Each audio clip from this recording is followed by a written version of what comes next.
Dobar dan I dobrodošli. Sit down and relax as we are about to read some webtoons and manga. I recommend purchasing the official scans or translations and reading along with those open as well, for a better reading experience and to support the creators behind the works that I react to in my streams. Links are in the description. You can find me on YouTube, Twitch, and Patreon, so subscribe to or follow SomeEuropeanChick if you want to read along and suggest what to read next. Now without further ado, let's read. We're gonna watch Chainsaw Man. Yeah, I started earlier today. Welcome, first of all. I started earlier with the stream today because I promised I would stream these 3 episodes yesterday.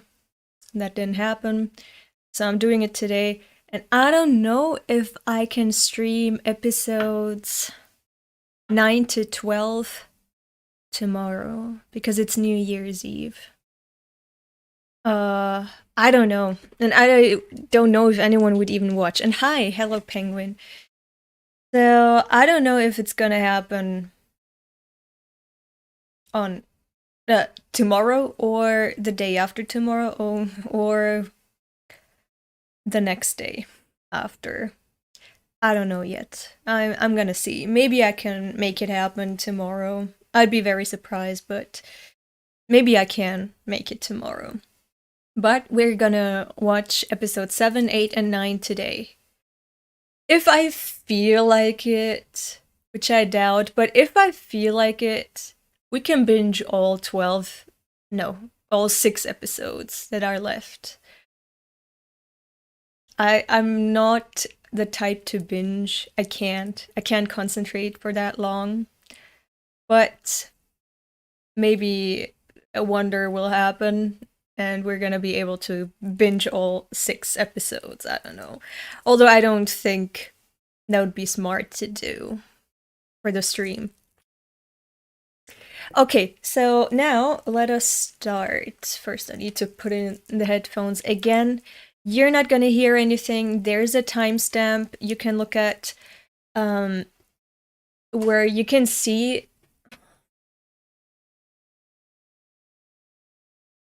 which minute and second I am on in the stream. Hi, hello everyone.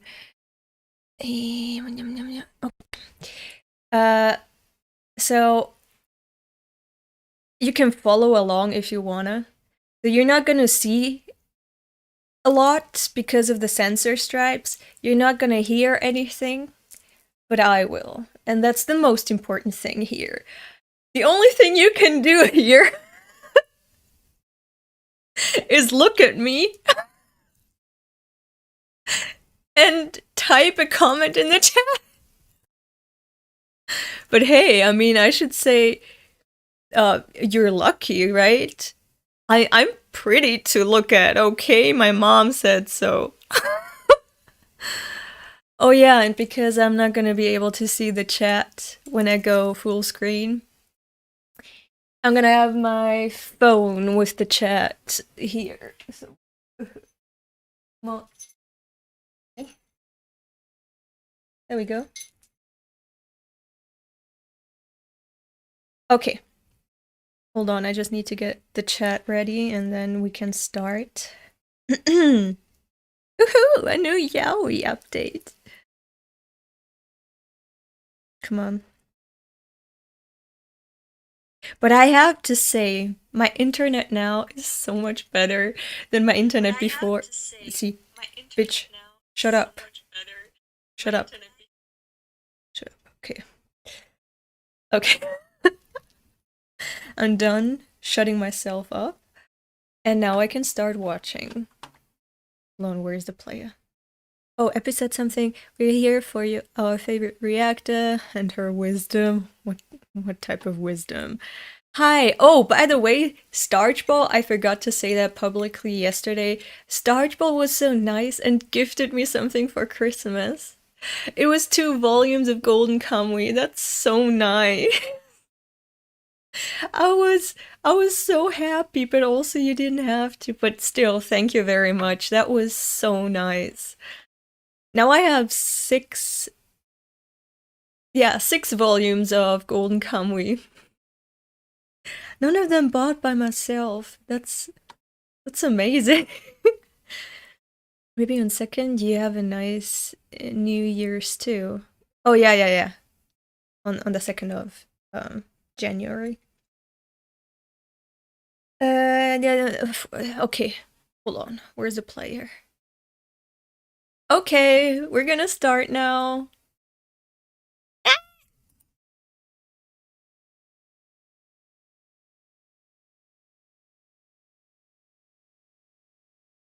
Oh, Aki. Oh.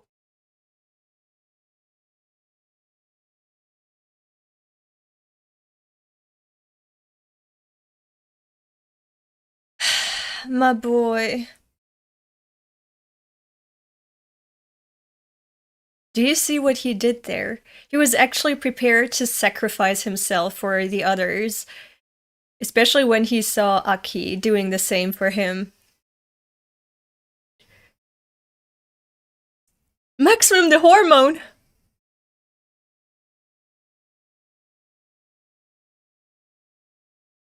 Ooh!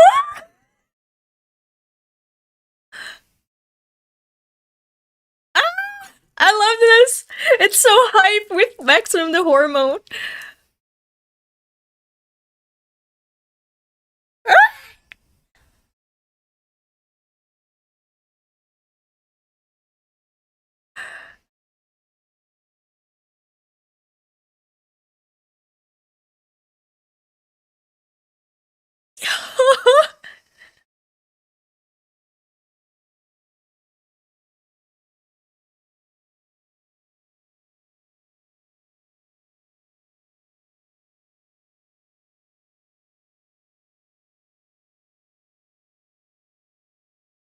I love how when it pans back to the ones that are safe, it's more or less silence, and when you're back to Denji running amok here, it's back to the metal and the breakcore.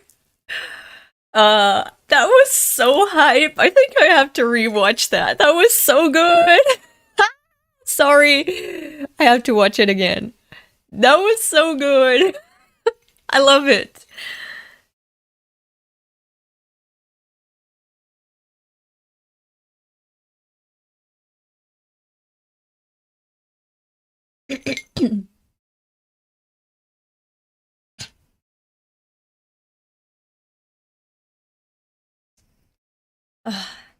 The camera work it's just so good. The direction is so good. It watches like a movie, not like an anime.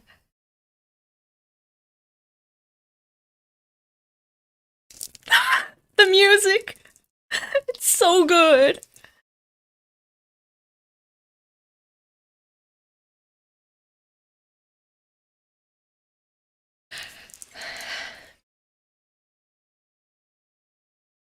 Oh my god, that's so hype. Fuck! And gory!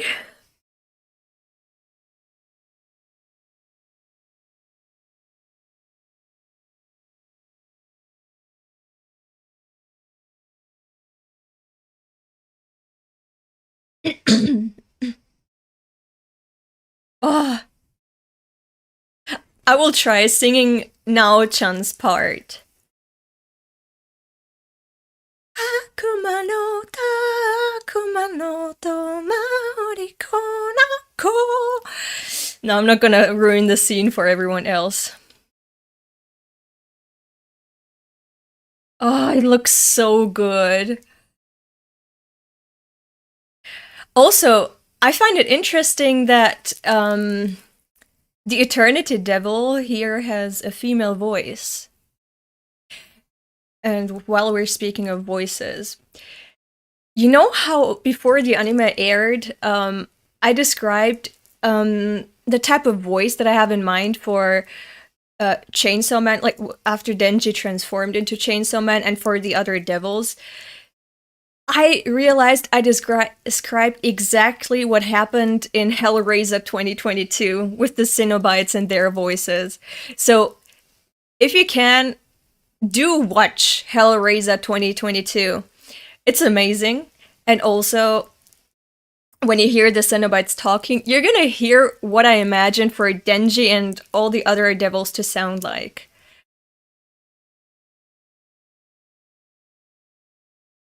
Both male and female, 4 voices. Yeah, but I didn't expect that one female voice there. I don't know if Maximum the Hormone is gonna release a full version because they have already made like a song for an anime before and they never released a full version. It's just the TV size. Which is a shame. I hope that they release a full version too, but I highly doubt it. But it's so good. It's my favorite. It's my favorite ending song.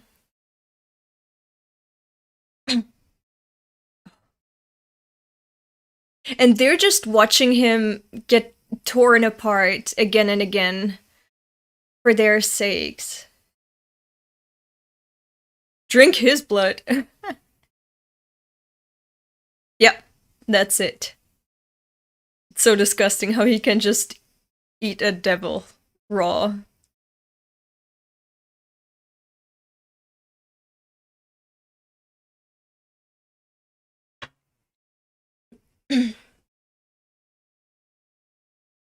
Yeah, he's crazy.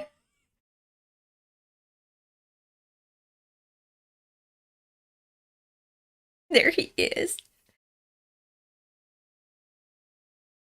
He may not be Mads Mikkelsen, but he is our dad's Dickelson.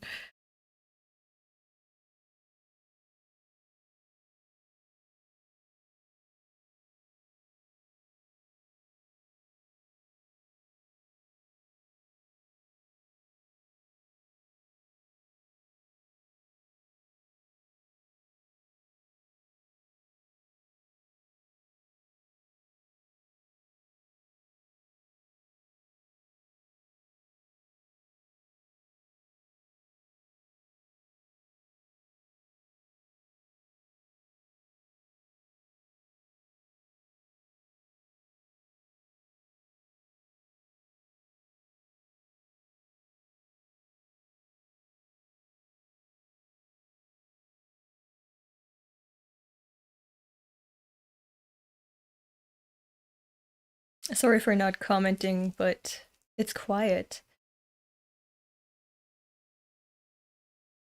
The boobs have to be in the frame, that's for sure.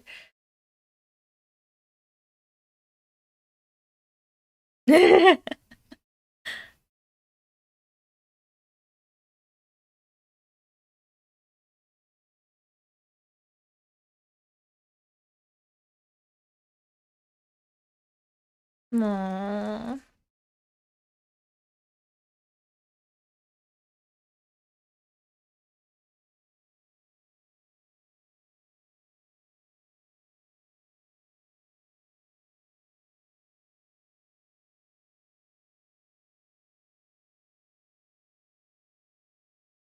See, one thing that I didn't like about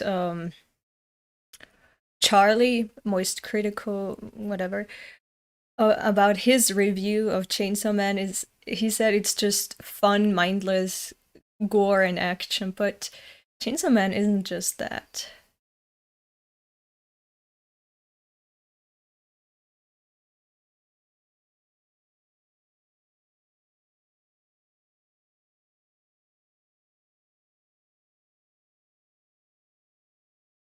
Oh, she wants to protect him so much.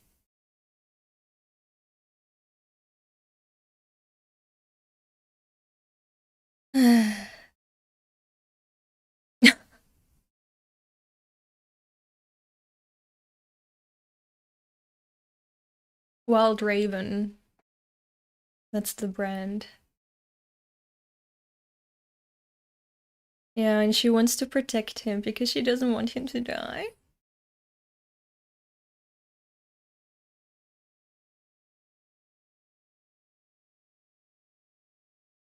Aww.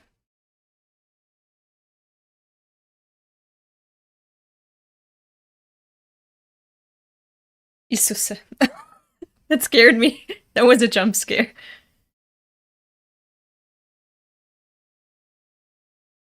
Ah, did you see his neck break?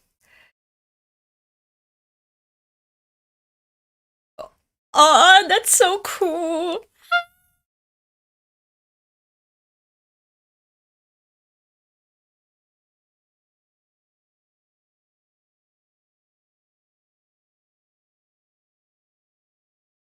Nobel Prize.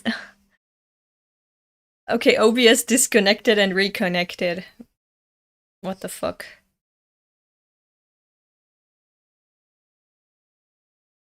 She sees that ray of hope for Aki in Denji. That is so sad. It's been at least 5 times, yeah. How long has it been? Poor Aki.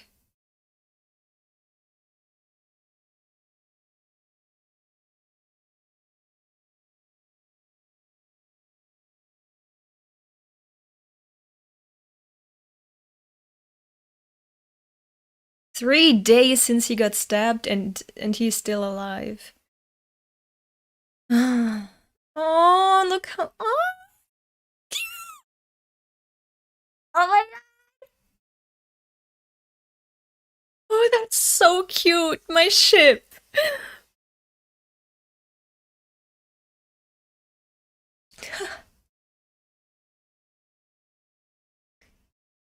He hasn't slept for 3 days.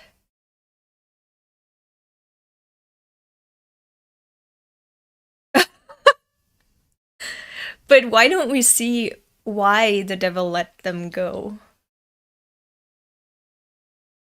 He should be full of blood right now and not just...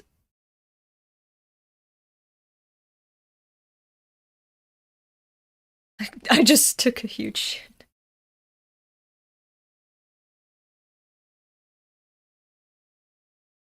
Yeah, of course. He hasn't slept in days.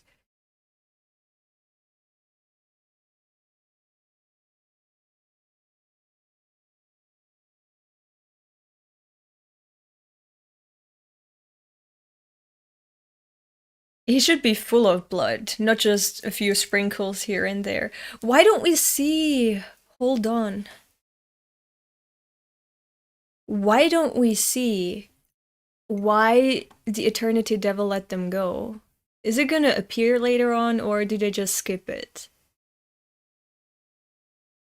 Like the reason. Or his ability stopped, I think. I think, without power, he'd probably be dead. Yes. But why didn't they put in the reason why the Eternity Devil let them go? It's not like Denji managed to kill the Eternity Devil. The Eternity Devil gave up. He was like, please kill me, I can't take this pain anymore. So he let himself be killed. And that's why they got out. Yep. Yeah, I know that Denji killed it, but like all this Eternity Devil here in the anime showed was that, oh, it hurts, it hurts, it hurts, and Denji was like, oh, is that enough? For me, it's like a party in here. And then he cut the devil again, and then they're out. Like, the explanation, hey, it hurts so much, I just want this to stop, you get what you wanted, here, I'll let you go, just let me die. It's gone. That's a little bad. Like, that in the manga. No, it's not.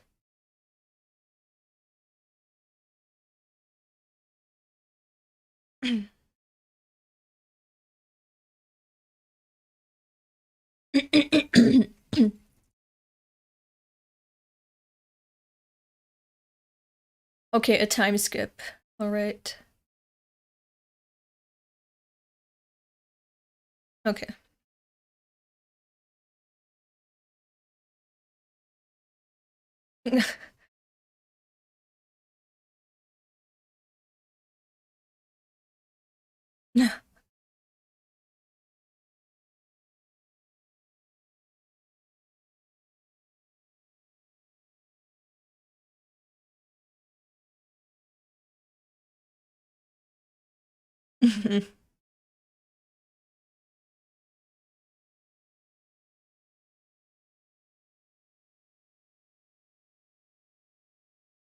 Oh my god. He's still thinking about Makima. While Himeno is in front of him.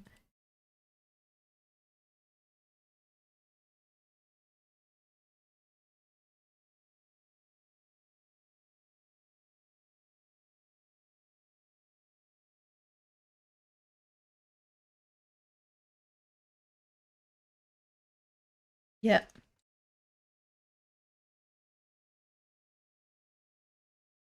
Yeah.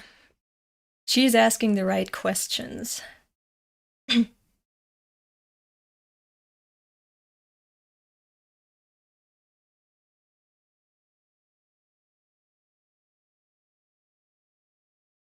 Yes, she does. Ooh, nice transition.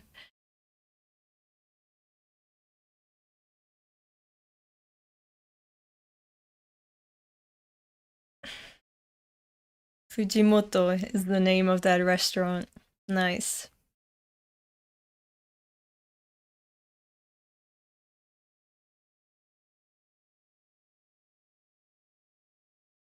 Oh my god.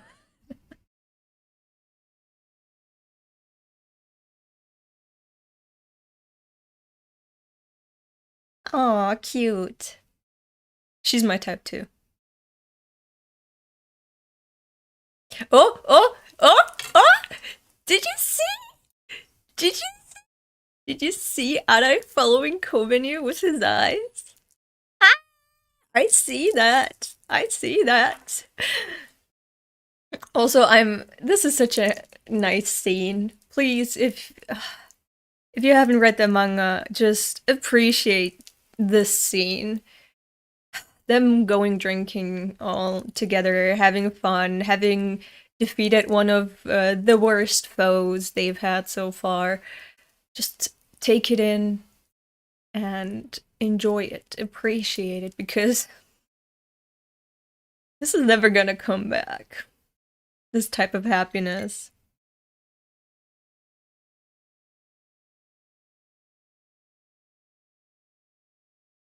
Aww. Yeah, she does. I love her. The way she's eating, she's stabbing the flesh and then putting it in her mouth.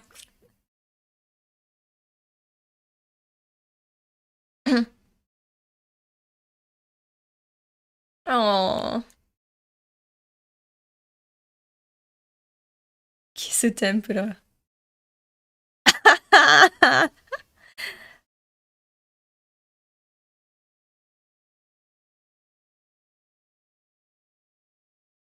Yeah.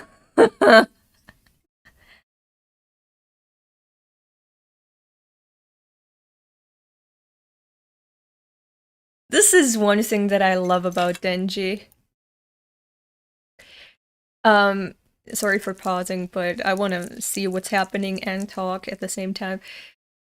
Denji forgiving the people that tried to kill him so easily.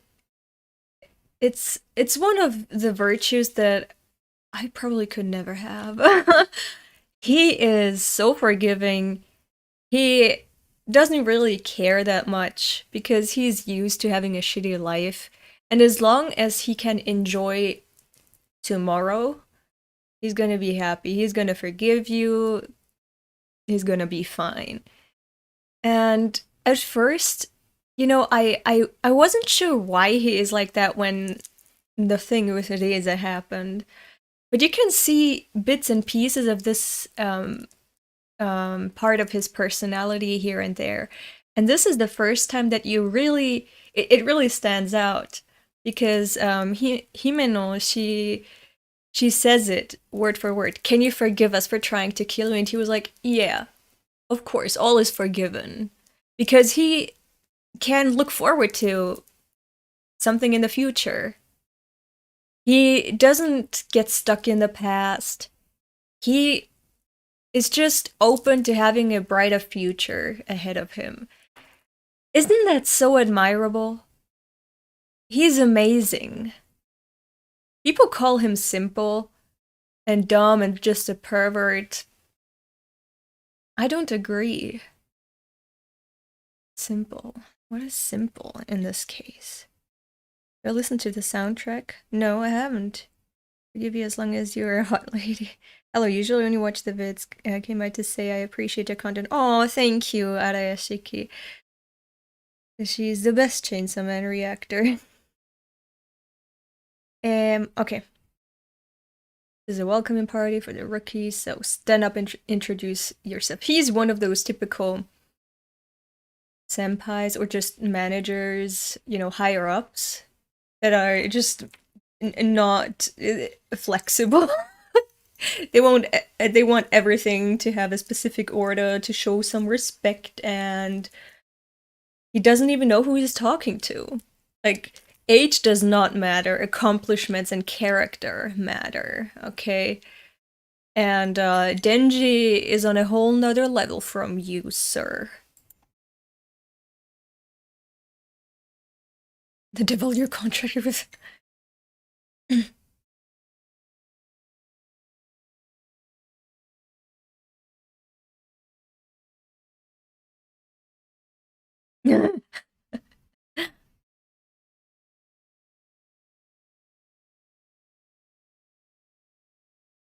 Aww. Aww.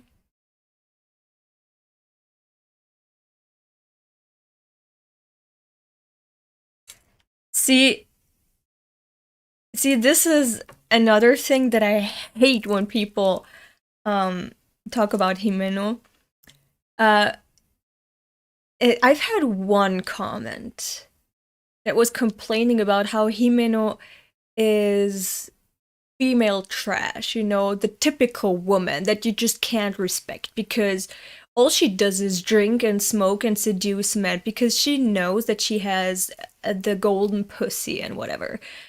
And I do not agree. And then people are like, oh, she's a pedophile. Bitch didn't even know how old Denji was. She was shocked when she heard he was 16. She was like, oh fuck, that is young. You didn't drink yet, right? And later on when she kisses him, she's completely drunk. Probably forgot that he's just 16. She was drunk out of her mind later on when she tries to, you know, get with Denji. She is not one of those easy women who just want to manipulate men and so on. I fucking hate when people badmouth Himeno and women like her. And also, she's not a pedophile. She's not the groomer here, okay? That's Makima. That's Makima. She knew. She didn't. I don't know you, but these live streams, some reason, always come to my recommendation. Oh, well, now you know me. I'm happy that you get my streams as a recommendation.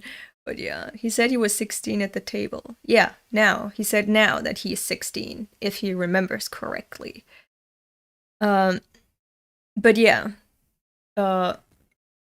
she's not, and I hate people who talk about women like that in general. Just shut the fuck up. Do you see what happens when you mess with girls or women? You end up like Andrew Tate. Hopefully in jail. Okay. That was such a nice arc for Andrew Tate. He absolutely deserves to just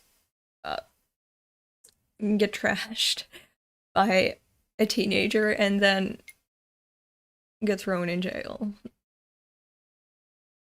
People obviously haven't been blackout drunk before. You literally have no idea what you're doing. It's scary. Exactly. Exactly. You're not yourself. People say in vino veritas, which means like the truth comes out when someone gets drunk. But honestly, I have never experienced that with anyone who I've been drinking with. They're all just fucking insane. And me too. I'm not myself when I drink. And the next day I'm like, oh, what the fuck was that?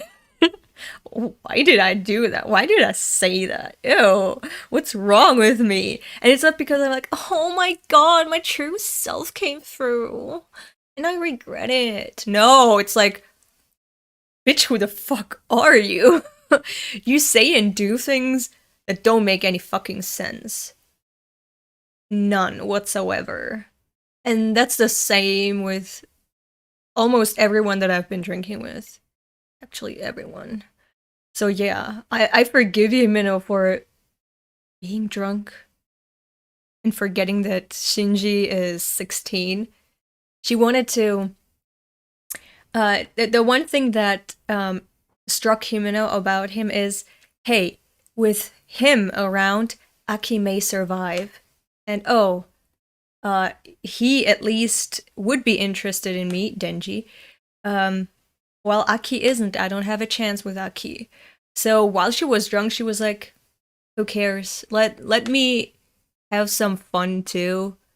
He seems to be a great guy for Aki, you know, great protector for Aki. And he's nice, you know, he forgave me for killing him. I'm having fun right now because I'm so drunk. I forget all the trauma I've been through. Now let's have some fun.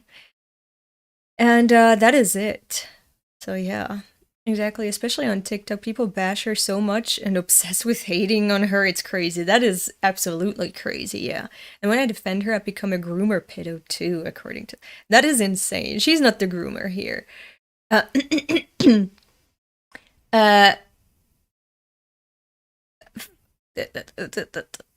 Makima, I forgot her name. Makima is the groomer here.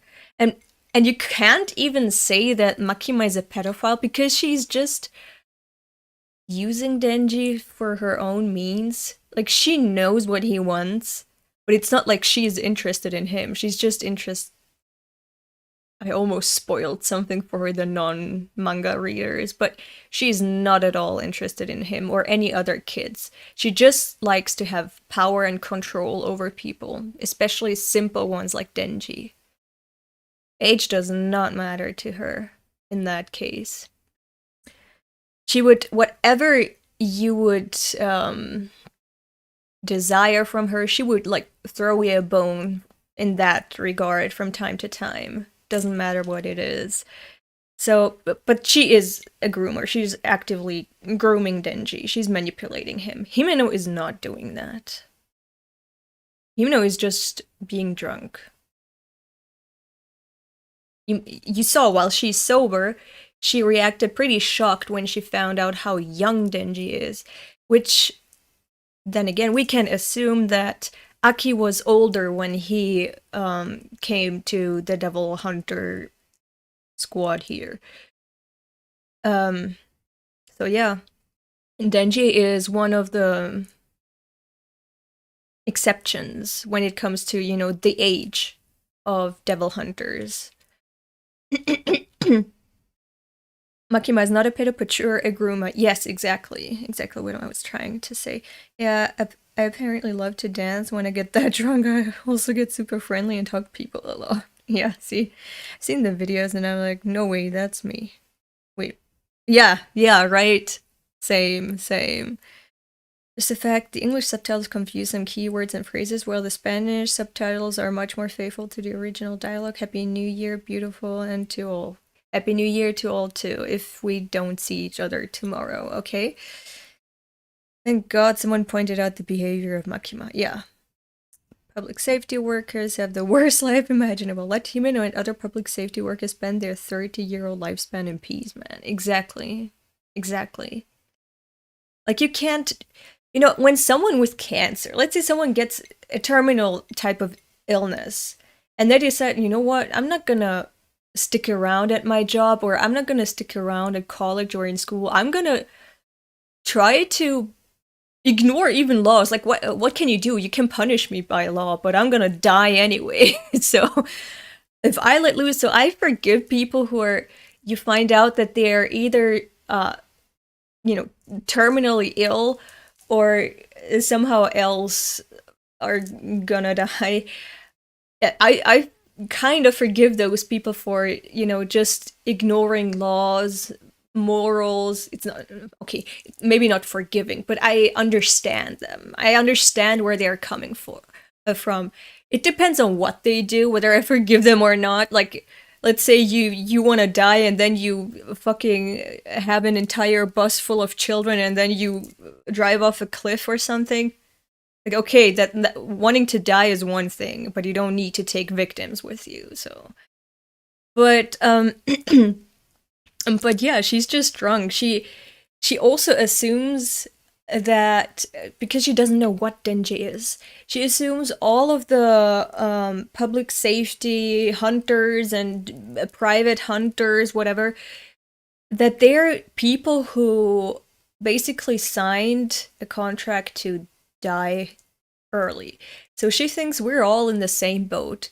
Amongst each other, we can do whatever we want.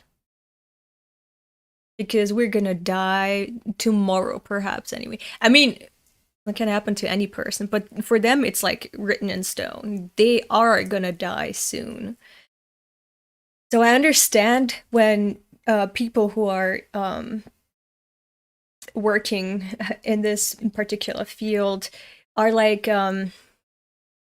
Kishibe and Himeno. I tend to forget the names. So they just do whatever they want. They get pissed drunk on the job. They do whatever they want, as I said. Himeno smokes and forces someone else to smoke. Not forcing, but manipulate someone else to smoke, even though smoking is bad for your health. But who cares? You're gonna die anyway. So at least you can bond over some cigarettes. Be dependent on something. Like have something to look forward to or to crave at one point. That is not a person that you can lose easily, but just cigarettes. So yeah. Himeno is a really caring person, but once she's drunk, she cut Aki's top knot once. Yeah, exactly. When she's drunk, she just it's just chaos. So I do not understand people who bash her for, you know, being drunk and going a little insane sometimes. And I completely agree. People are just too concrete in the moral. Some things are just way less bad. Sometimes context matters. Exactly. Listening to your rants while working out. Oh, no, thank you. That is so nice. Thank you. Hits different. Yeah. Thank you. Thank you. I've been a fan in the shadows for a while. First time I catch the stream. Oh, thank you. So nice. People care more about Himeno kissing a consenting grown-ass boy than Kishibe literally killing Denji over and over, or Aki literally bullying Denji. Look, he's not a consenting grown-ass boy. He's a child. The thing is, she kissed him drunk. She forgot he's 16 and not to be kissed. She forgot. Because she got drunk and she was in the mood to have fun. Anyway, let's keep watching. Okay.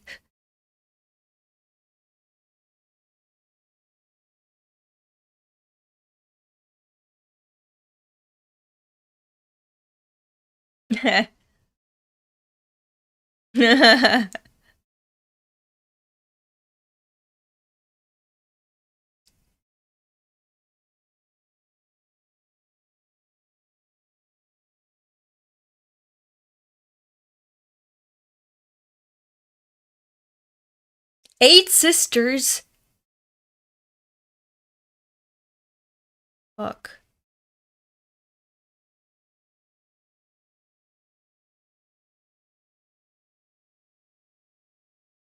Yeah. No, she's drunk.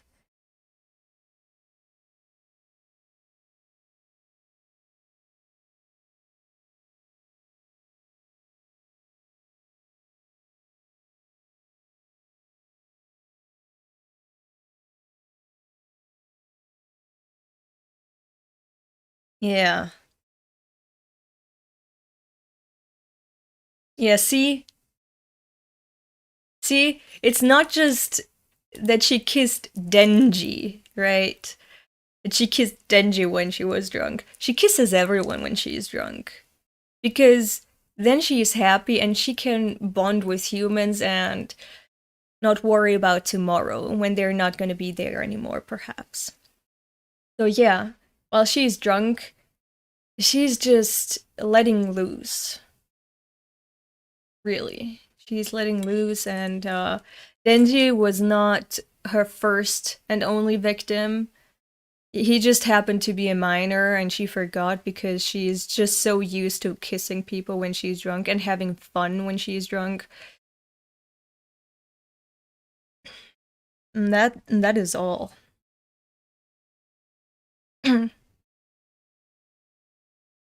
That's a guaranteed kiss.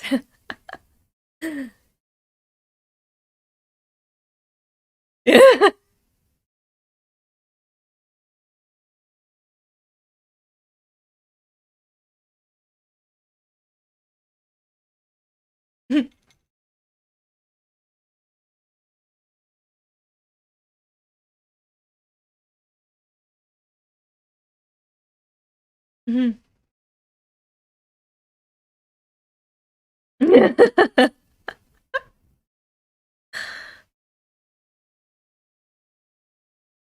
He can't decide.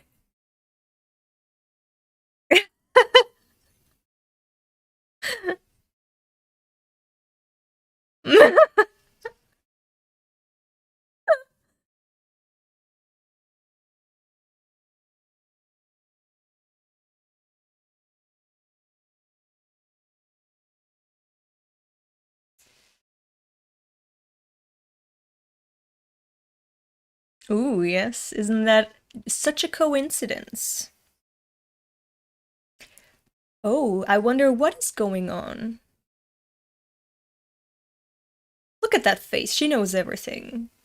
That bitch is not telling you, though. The boobs. The boobs. She fucking downed all of that?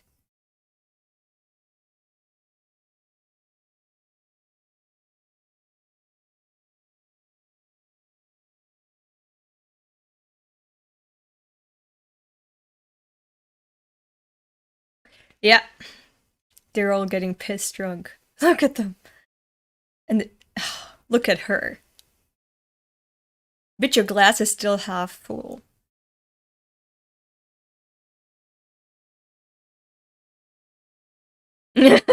I love her.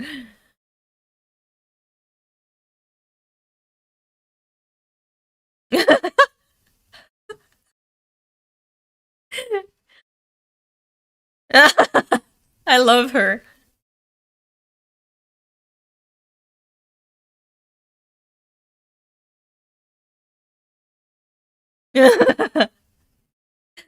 I love power. Oh yeah.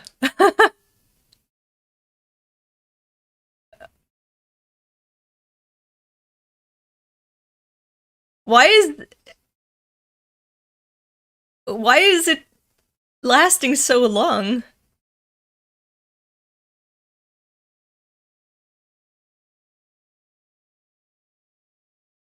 Oh.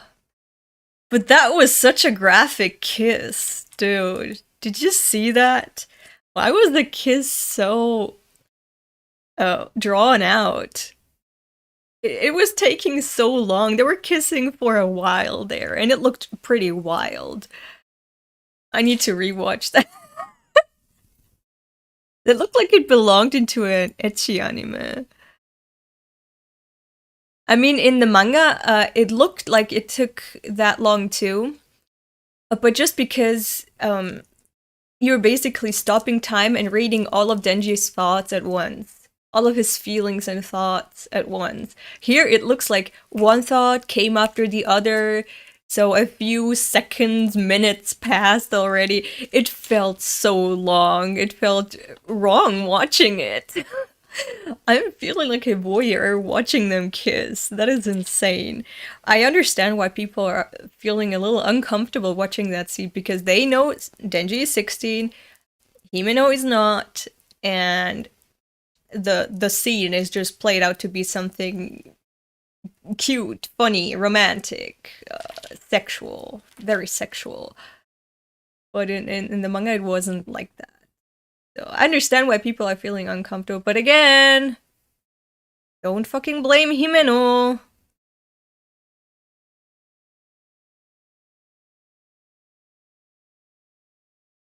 Oh yeah, I like that one. That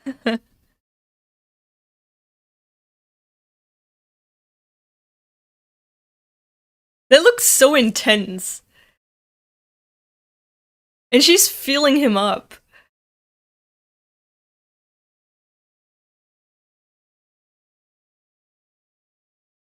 Yeah, it is traumatic.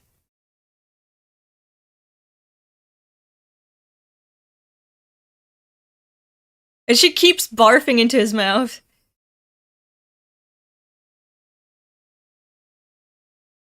Ew! Bro, that was a fetish scene. Ew! What about the Japanese law? Is this scene even legal? Right? I mean, they censored the puke. Ecchi anime don't get this type of budget, yeah. In the manga, you read it more fast, yeah. It's because the anime needs more time for Denji to say what he thinks, yeah. I hope they make it uncensored in Blu-ray. I forgot the swallow part. It was censored for that reason. Yeah, why did he swallow? I mean, we know that he does that because he's still a neglected boy deep inside, so he still has those instincts of eating whatever is remotely edible. But also in the manga, when he kisses him, he's like, wait, is this tongue that I'm feeling? And then immediately it's like, no, it's puke. Here, he actually did feel tongue for quite. I mean, it was an extended amount of time, so he did get the experience of a first kiss. In the manga, it wasn't really a first kiss because she immediately puked in his mouth. As soon as she put her tongue in, she puked into his mouth. So he hasn't really experienced a kiss. Here, they were Frenching for quite a while, so he could have, saved that memory on his experience, whatever, memory card, whatever. But just, forget the puke part. He could just remove that from his brain, that part of the memory. Whereas in the manga, he doesn't have anything from the kiss. Like, there is no part of the memory that he can remove and be like, oh, but that first kissing part was good, so I like kissing. In the manga, he's like, what the fuck? I'm not even interested in kissing anymore. Whereas here, he has a chance of remembering at least the kiss, the feel of the tongue and kissing a woman before she barfs into his mouth. I'm a fan from Taiwan. Have you been to Taiwan before? No, I haven't been to Taiwan before, but I want to go one day. When it's censored, though. I need it. You need it. Yeah, I think censor makes it more disgusting. Yeah.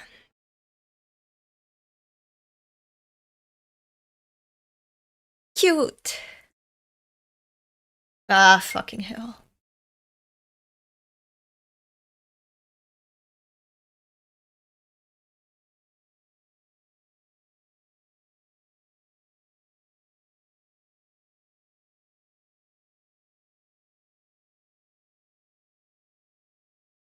I love this.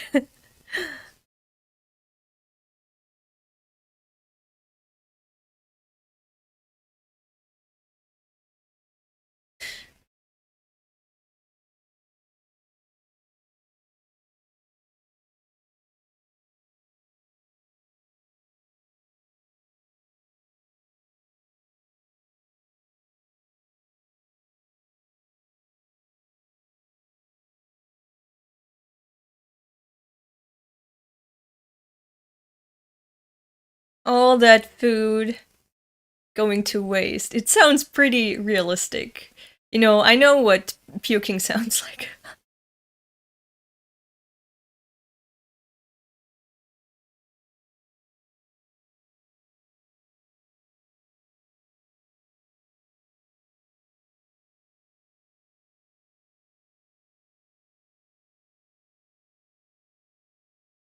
And walk off somewhere.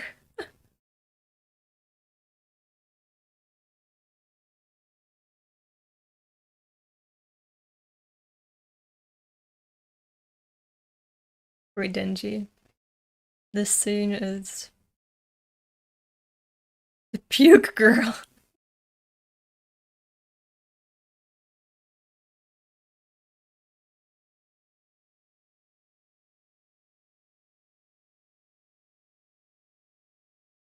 The way she straddles him and keeps drinking. And kissing him again.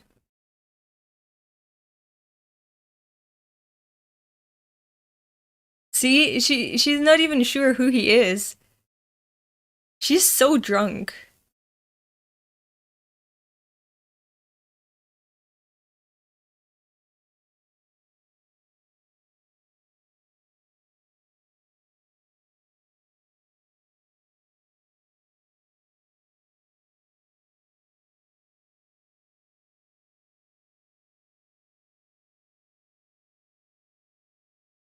Oof.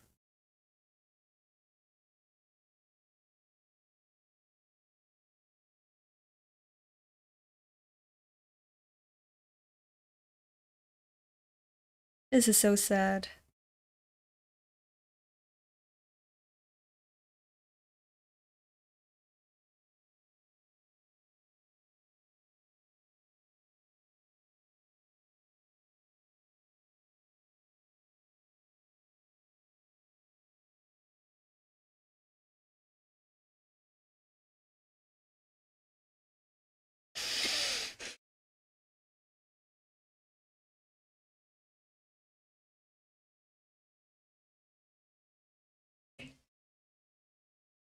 You know, it's a good sign if you feel uncomfortable watching all this play out with Himeno. It's good. It means your moral compass is okay.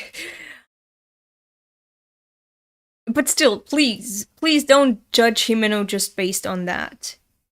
She is a woman who keeps losing people that are dear to her. She... Oh my god. Nice. Yeah, I can't concentrate with all these girls here.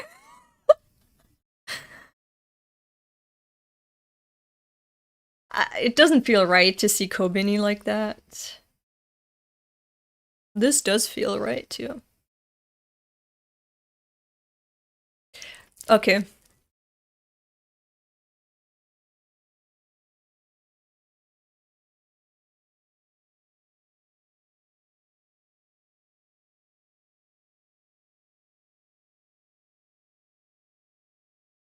I'm gonna finish watching this, and then I'm gonna... I love this ending because it's so 90s. Ah, that was nice. It's so 90s. Hold on. Let me go back to OBS and maybe the chat here before I go on to the next episode. Mappa really made the scene feel very wrong and predatory. Yeah, like a minor lying on the bed, not being able to recall anything, and a drunk adult forcing them down. I felt like I got put on a list. Yeah, right? It does feel very uncomfortable watching it, which is good. That is, I mean, it's good. The intention that the creator wanted to communicate, it's there. But also, as I said, Himeno is a very sad woman. Not sad because she's just using her golden pussy to get any... No. She's sad because she's actually in a profession where you just lose people. you see them die, even if they don't mean anything to you. Watching people die all the time is traumatic. And, she didn't have to join the Devil Hunter force, but she wanted to because she wanted to do something good for society. So she decided to put her life on the line for the sake of others. That is a good person, And losing so many people and going to visit their graves every month. So she's completely heartbroken. She is so shattered. And then she met Aki, who keeps surviving. He's the guy who has survived for the longest under her supervision. So of course she's gonna be more into him. He's also nice, kind, good-looking, strong. She said that. And she loves him. But she knows that he has a crush on Makima. So yeah, she can't really be with Aki either, because she knows what consent is. Here, she was just fucking drunk and doing whatever, letting loose, because when she is completely conscious and herself, she has to deal with all the traumatic shit of her daily life. Whereas when she's drunk, she can be someone completely else. Just do whatever she wants. She has kissed everyone already, including the girls, okay? She's not a slut and a pedophile and a groomer. No, she's just a very bad drunk who you shouldn't leave kids alone with if you wanna. He's her constant. Yeah. Oh yeah, you mean... Okay, now that would be a spoiler, but Kishibe has someone he's very attached to, too. And you understand why. Why these people feel so attached to people who survive in this profession. It's like the only choice they have. But yeah. Yeah, Himeno is an awesome person. She just wants to be close to everyone as she knows her time with them is limited. Exactly. So she wants to enjoy things in the heat of the moment. Yeah. Himeno had charisma. Mappa gifted her so much love and she deserved it. Yeah. Also appeared in all of the endings. Okay. The anime public liked her to the point of empathizing, laughing, and crying. Yeah. I like Himeno, but just because she is drunk doesn't excuse her. I'm sorry. I mean, if you feel that way, that's okay. But I don't like people who judge her just based on that. You have to consider everything that a person is going through. You don't know what someone is going through when you just witness one specific scene about them. But the anime has actually done a very good job of translating Fujimoto's subtleness.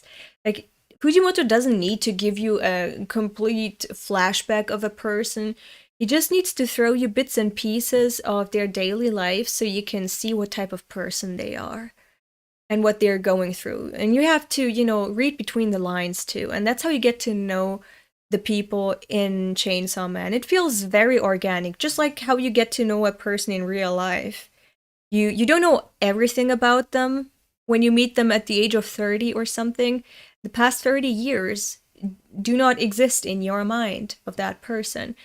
So while you get to know them, while you follow them through their daily life, see what they talk about, how they talk, the body language, their reactions, and so on and so forth, that's how you can piece things together. You need to read between the lines, interpret a lot of things, and then you kind of know a person without them having to spell it out to you. So that is why I understand if you feel uncomfortable with Himeno. I mean, Mappa did an excellent job of making you feel very uncomfortable, but she isn't just that. She's just piss drunk here, and a very broken person. But she's a good person too. And she's very much in love with someone that she can't have. So yeah. Yeah, people find Himeno tricky because a lot of people are not used to so much nuance in characters. Exactly, yeah. What she did was wrong, but it is very less bad than how people think it is. Yeah, and they don't look at the situation and character critically. Yeah, I agree. Yeah, but imagine Himeno trying to kiss him. Wait, what? There's a lag? Oh no, I fucking hate that. Thought everything was going well. Tell us the truth, you love Makima. I love her as a character. I love almost every character in Chainsaw Man. Some characters I either hate or I don't mind them, but most characters I love. And Makima, I think, is one of the best written antagonists in manga. She's one of the, like, you need to realize, if you're a Berserk fan, I keep bringing that up, but hating Griffith is different from saying he's an excellent character, a good antagonist. I hate him with a passion, okay? I hate Griffith. But I love him as a character. And I hate Makima, but I love her as a character. And also she's hot. It helps, okay? It helps being hot. Especially as an antagonist. It helps if the antagonist is hot, that you like them better. I didn't make that up. It's just a rule. Even though it was broken internally, yeah. And wait, Makima is a goat and antagonist, up there with the antagonist of Berserk and Monster. I actually don't think Johan Liebert is that fascinating of an antagonist. In the beginning, yeah. But as soon as you get to know his human side, the sphere of the unknown that you had in the beginning of Monster, like, it's gone. So he's not a mystery anymore, he's not pure evil anymore, he's not the devil. Because I watched Monster, the anime. I didn't read it, I watched it. And when I tell you, I got physically sick from seeing Johan. Because he's never really properly shown. You just feel him everywhere. You feel that everything is his doing. And you wonder what the fuck kind of creature he is. He doesn't feel like a human. He feels like pure evil. And when he finally shows his face, it's rare, but it hits so hard. I got physically sick from looking at him, like seeing him in the anime. I couldn't watch the anime. I had to pause. I had to, turn off my laptop and turn it away so I didn't have to look at him, because that's how scary he was to me. As soon as you find out who he is and that he is actually human and not that evil, just a bit confused. Like, it brings his character down a bit for me. Whereas Griffith, yeah, he's still very much hated for me, so yeah. But Aki has no romantic interest in Himeno. I mean, he loves Himeno, but he doesn't have any romantic interest in her, because he has a crush on Makima. But I have to say here, again, his crush on Makima isn't anything that anyone should take seriously. Of course he's attracted to her, she's a sexy lady at his workplace. Like, she's very attractive and she has survived for so long. And she has authority. She has this type of charisma where she's just such a mature and elegant lady. Whereas he's just fighting with other girls, like they're like boys, like one of the boys, because they're so sporty and physical and so on. Whereas she is just, very mysterious, very sexy and so on. So yeah, he has a workplace crush, but it's not anything you should be taking seriously. Not even Aki, I think, takes the crush seriously. He never acts on it. Like, he never tries to woo Makima. He never does anything special for Makima. he's just, yeah, he just has a crush on her because she's hot. But it's not anything that like, he doesn't want to pursue her romantically either. But yeah. Will there be another episode? Yes, 2 more episodes we're gonna watch. Since we're bringing up antagonists, I want to bring up one of the most hated characters in anime, the alchemist. Yeah, okay, yeah, I know.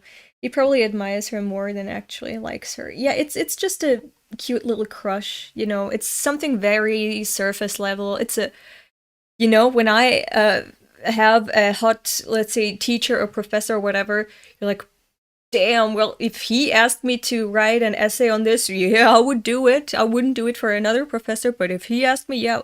But it's not like you take it seriously. Like, you don't want them romantically. So yeah, Griffith or Makima? In which sense? Griffith had friendship with Guts and the troop. Makima never intended to be a friend of anyone. She only pursued her intentions. But when you get to know Makima, if you're an anime only, I'm not gonna spoil anything. But you can't, like, you hate her, but you also feel really bad for her. The same thing with Griffith. Like, you hate him, but you also feel bad for him. You know that if you were in his situation, you'd probably have done the same things as him. Maybe. I don't know. So you feel bad for him, but you also hate him. And here, like, I never liked Griffith while I was reading Berserk. He was just, you know, I don't know, I didn't like him, he was boring. I just liked the homoerotic thing he had going on with Guts. But as a character, you know, he wasn't that interesting. Ah, fuck, something stabbed me. Bitch, what the fuck? I have these phantom pains from time to time, apparently. Or I'm actually being haunted by ghosts. But yeah, what did I want to say? Griffith. Yeah, so he was friends with the troop. He was well respected, and Makima here is well respected and well liked too. She even has guys who are after her, right? Please, I don't read Berserk well, sorry.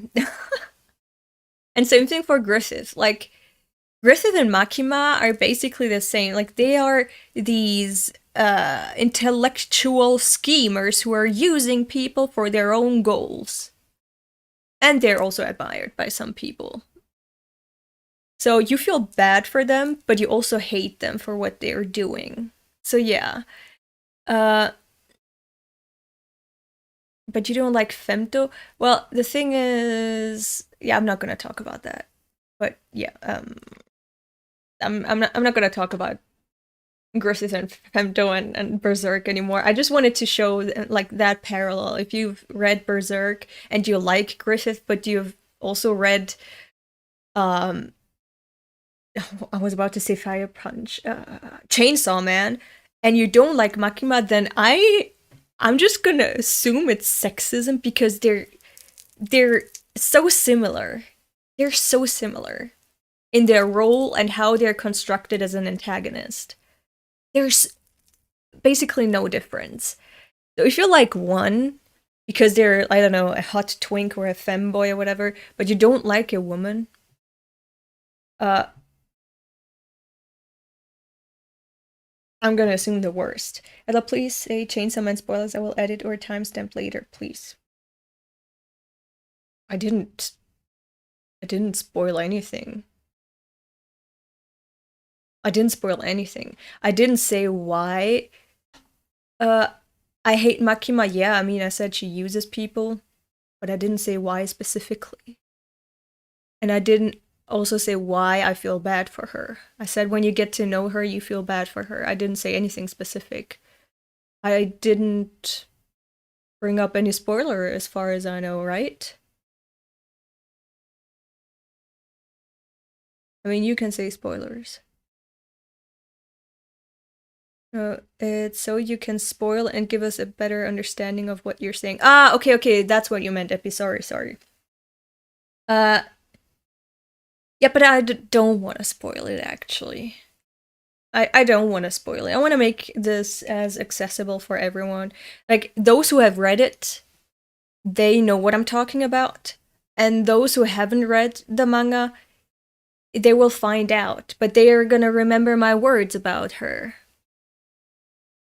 And if other people agree with me, then they know, okay, so this is a commonly known thing, a common conclusion you come to when you've read both works, or when you've read Chainsaw Man, I don't know.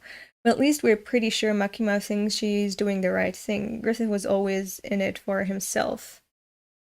Yeah. We're not, yeah, let's not go into detail about that. Alright, I need to go pee. I'll go on a little break. I'm gonna set the stream for the next episode. Until then, like, it's gonna take a minute or two maximum, okay? So I'll be back in a minute. You go pee too. Get yourself something to drink, and yeah, see you in a minute or two for episode 8. Okay.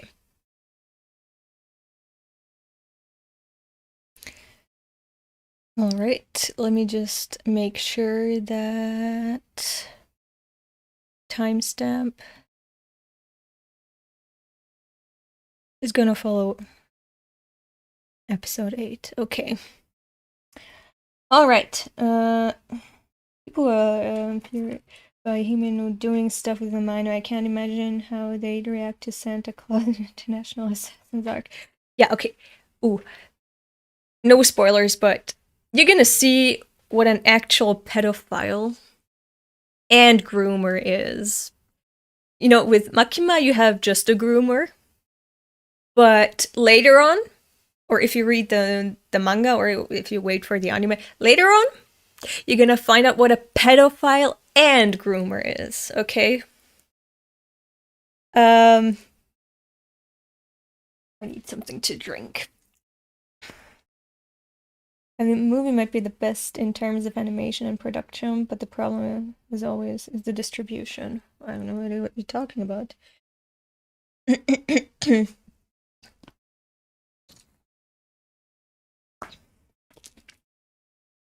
Alright. Going to episode 8 right now. Again, you're not gonna hear anything, you're not gonna see much. And the chat is... excuse me, I'm Asian, my height is 180 centimeter. Is that short in a foreign country? Every time I see the height of foreign stars, I feel inferior. It depends on where you are. Like, what do you mean in a foreign country? Because if you go to South America, or I guess Arab states, or any other Asian country, that's gonna be pretty tall. But if you go to Europe, to the Balkans, or in Europe, in Scandinavian countries, or to any African country, that's gonna be short, yeah. Not exactly short, like you're not a dwarf, but the average height is well above 180 for a guy. I wish I was 180. Actually, I'm a girl and I wish I was 180. Sadly, I'm not. I would recommend rewatching the individual endings. One of them proves a fan theory that, from what I remembered, you didn't agree with. Ah, I guess I know which one you mean. Violence, right? And Arai. I said, when it comes to that theory, okay, could be true, but also I don't see it. Like, I don't need that to be true in order to enjoy both characters. But yeah, who knows? No.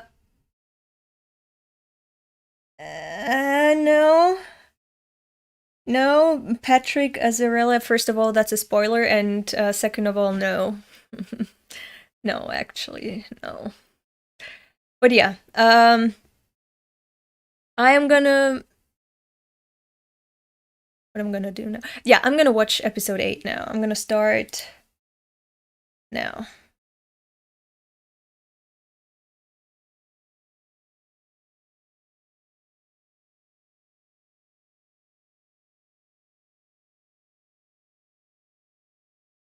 She's pretty strong. She's able to carry a boy that's her height. Ugh. I love this. It looks so realistic. The sounds, the angles, the... Oppa. Oh! She fell onto him.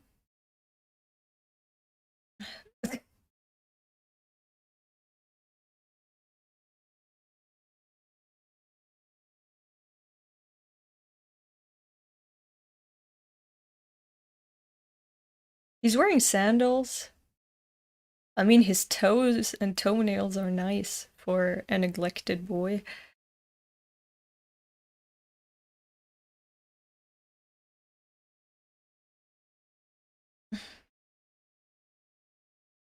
This is an additional scene you didn't have in the manga. You're just getting some fan service here as an anime viewer. Are we gonna watch her piss now? That would be a little too much. Watching her puke was enough. She remembered to take a shower, and she came out more drunk after the shower than, you know, more sober after the shower. Okay, yeah, but she went for another drink. Okay.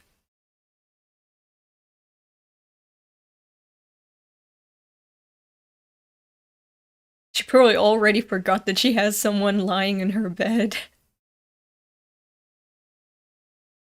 Amazing that she can squat like that while being drunk.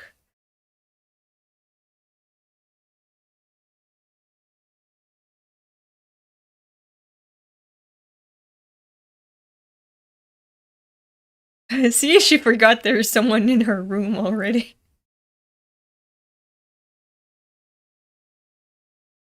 She's like, oh my god, did I bag Aki? Oh, it's someone else, okay. But hey, it has a penis. This is very uncomfortable to watch. I don't like this. This first person perspective, I don't like that. Because that's my child. That's Denji. That's my boy. I don't want to straddle him. Did she spill that much beer? Her boobs are huge. Oh my god. Then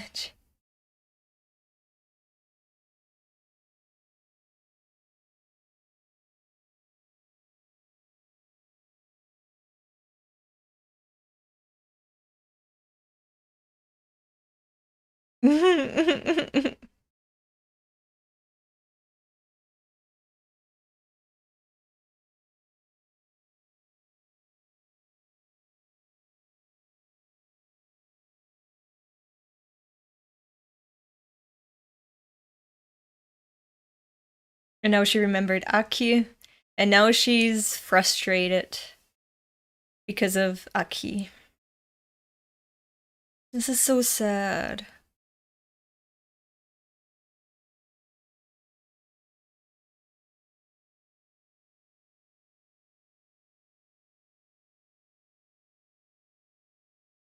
You know, I know that this is wrong, but at least she's being tender, you know, she's being very,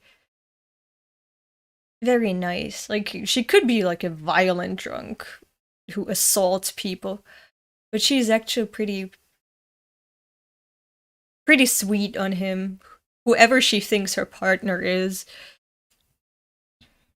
Probably because she loves people in general.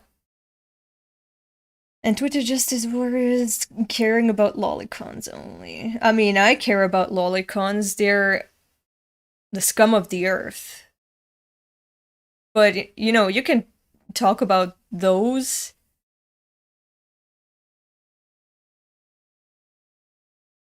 I just love this scene.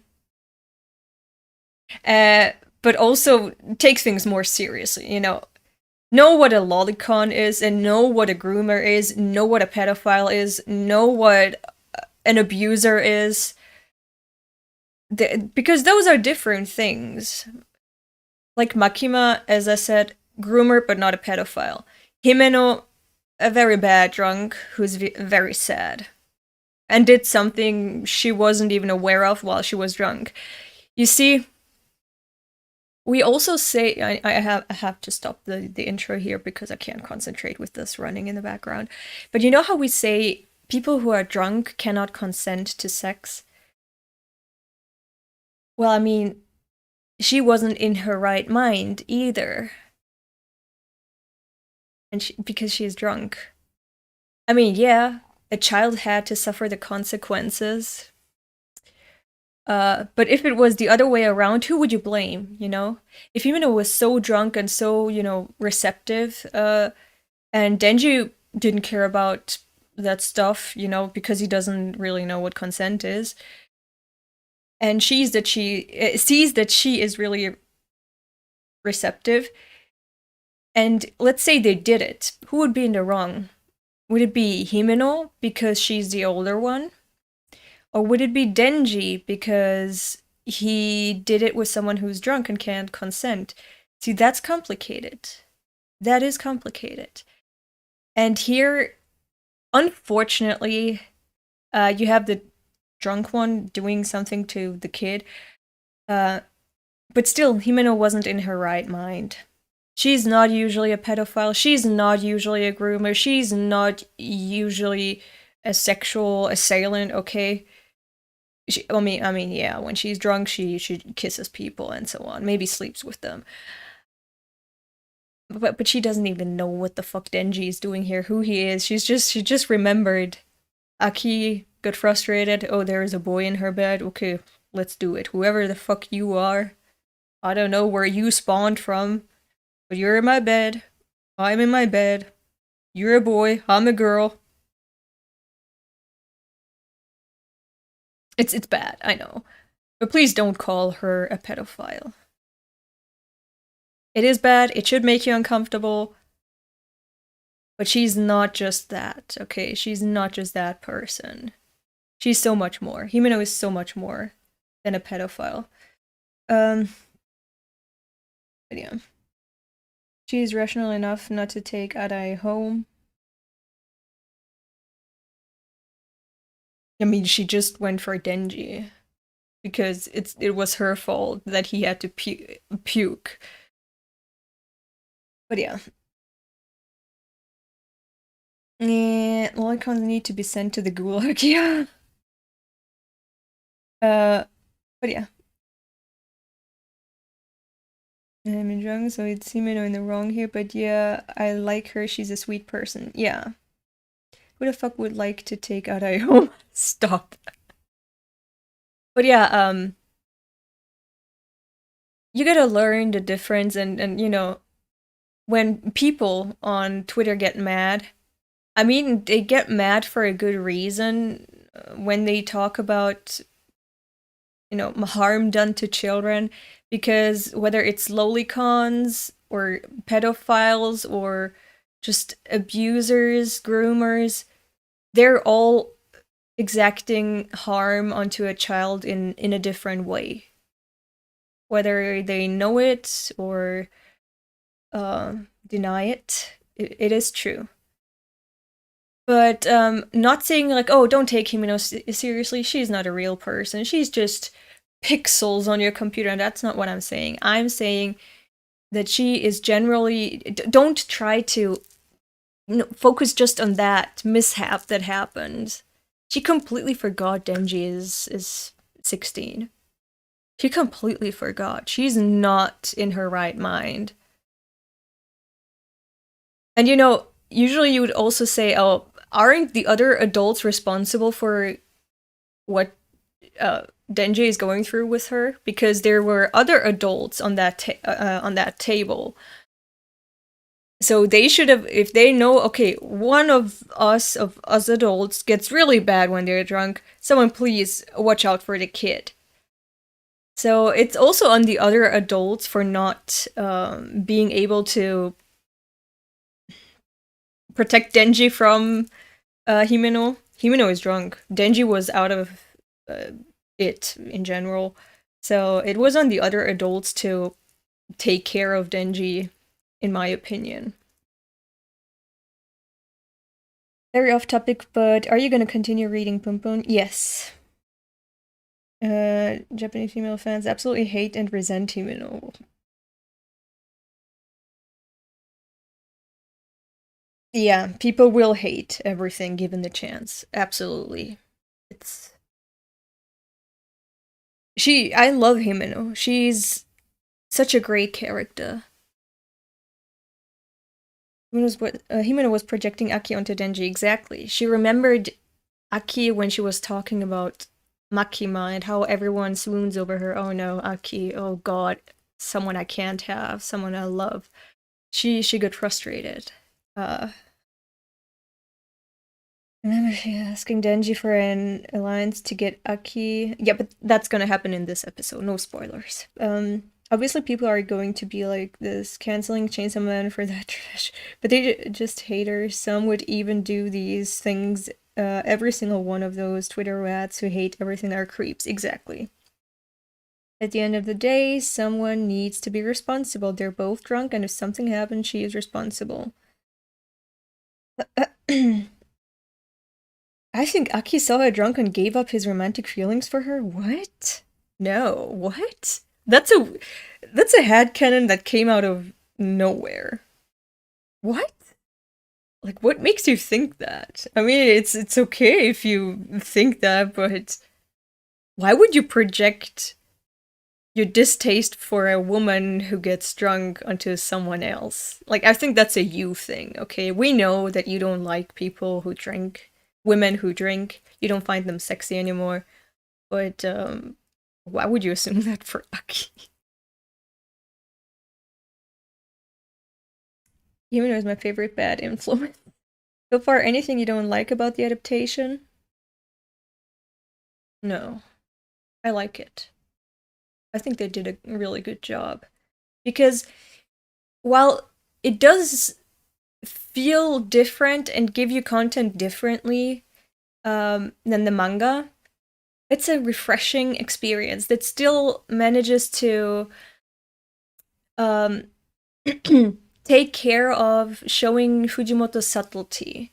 Because Fujimoto does not serve you explanations on a platter. As I said, he's very subtle with his messages and his characterizations.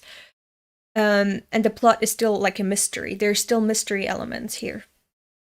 So they managed to translate that perfectly into the medium of anime. But they are producing something that feels different than the manga. So as a manga reader, I think I still gain something very precious from watching the anime. And I'm sure someone who watches the anime first can get something very new, very refreshing, and very different when they read the manga. I still say the manga is superior because I just think Fujimoto's use of cinematography on the medium of manga and his use of black and white and the comedic timing and so on, it's amazing. It's just, I've never seen it done like this before. He's a master of the medium, a master of his craft. So, but still, I think the anime is fantastic so far. It's fantastic.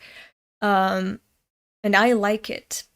Like, the first episode was like, okay, maybe this didn't need to be adapted, but then after the second episode, I was sold. So yeah, I think it's definitely worth watching, even as a manga reader. And if you're not a manga reader, then you've got a lot of things to look forward to. And I think Mappa can deliver. And you won't be disappointed. So yeah. I like the anime so far. And also remember that Fujimoto played an active role in the production. So he had to greenlight a lot of things that happened in the anime. So what you're seeing is also checked by Fujimoto, and he gave his thumbs up. He gave his okay for everything that you're seeing. So don't sign that fucking petition that some outrageously rude fans put up, like to re-adapt Chainsaw Man, but with a different director. I've never seen something so disrespectful. That is insane, bitch. The thing just ended. It hasn't even been properly adapted to the fullest, and you already want a adaptation. But like, why? It's done so well. It just screams appreciation for Fujimoto and his craft. Like, these people are not just fans of Chainsaw Man, the people who produced, who were involved in the production of the anime. They also really appreciate Fujimoto. So I don't know why you would do that. So don't sign it. I think this is already great. A great product. And also so different from everything else in the medium that we've seen so far, in the industry that we've seen so far, because it really watches like a live action adaptation. And not as much like an anime. And I never really noticed that there's a difference, but there is. Now I know, thanks to this adaptation. So that's a very valuable thing we got there. I read the manga, and even I was shocked by some of the scenes that were brought to life. Right, yeah. I know you quit reading it, but will you watch Jujutsu Kaisen so you can watch season 2 of Jujutsu Kaisen? I don't know.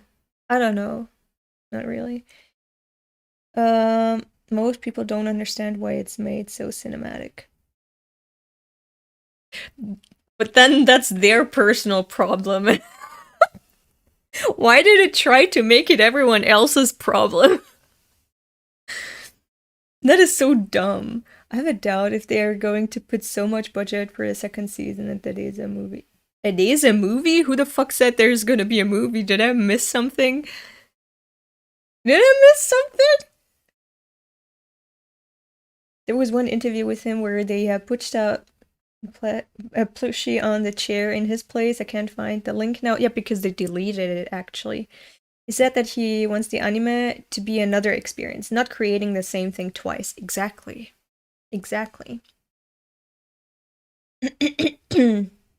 All the dialogue scenes they added really made that live action feel work. Yeah. And the quiet scenes of the daily life, like how Himeno took off his shoes, how Aki made his breakfast, they feel so real. I appreciate those because I thought, well, how are they gonna adapt all of the, like half of the manga into a 12-episode anime? How are they gonna do? And then I found out, oh, but they added some extra scenes that weren't in the manga, and I was like, can't they focus on adapting what is just in the manga? But now I see like the decisions they made are actually pretty smart. It's really smart.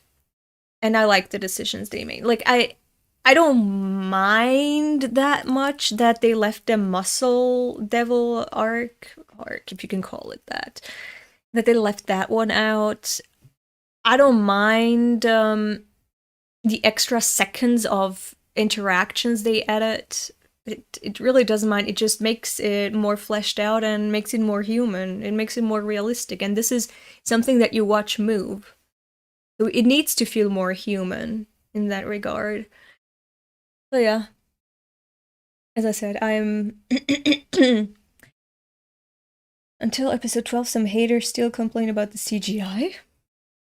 It's not noticeable. I did not notice any CGI so far. Maybe I'm just dumb, but I didn't notice any CGI. What's your favorite ending so far? Well, the third one. I'm just a Maximum the Hormone slut, so... From Mappa would be needing some serious funding. They had to include Bomb Girl arc in season 1. This quality of production is insanely expensive. Mappa don't have Andrew Tate funding. But why else would they be taking on all these popular adaptations? Obviously because they can't afford to. I would think so, at least. And they know how many eyes are on them. Mappa knows what they're taking on is a one-of-a-kind project with Chainsaw Man. They wouldn't fumble that shit. They know that they are being watched from all sides, from every country. Everyone has high expectations. And I think they're doing a good job recruiting actually passionate freelance animators off of Twitter. When they see, oh, this one is passionate about animation and about Chainsaw Man, we want those people. We want Chainsaw Man lovers on our team. I think that is fantastic. That adds just so much love to the project. So people who don't understand why it's cinematic, why this was done like that, they don't understand the essence of everyone's passion here, of Fujimoto's passion, of Denji's passion, of Mappa's passion, of the animator's passion. They don't understand that. It's a shame, but yeah. They're just being disrespectful for no reason. Anyway, he might be animating One Punch Man Season 3 too. I thought that was confirmed. Oh my god, so many comments. I can't keep up. I'm sorry, I can't keep up. I'm gonna continue watching now. That was a long-ass tangent, sorry about that. But yeah, I'm gonna continue watching now.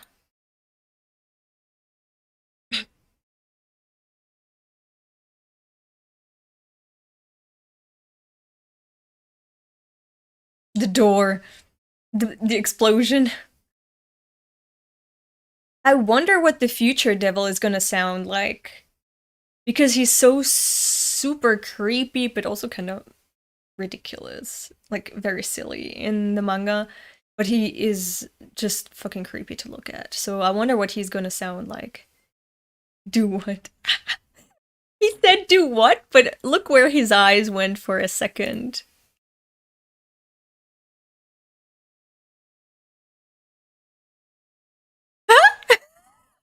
Did you catch that? He knows what she's implying. Ooh.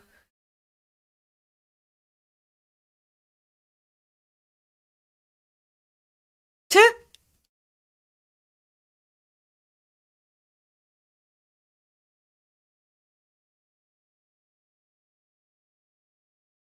Is this a good idea? It's not a good idea. But at least he knows.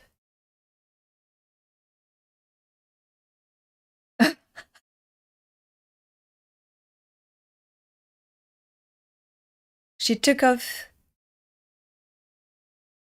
his shirt, realized it wasn't Aki.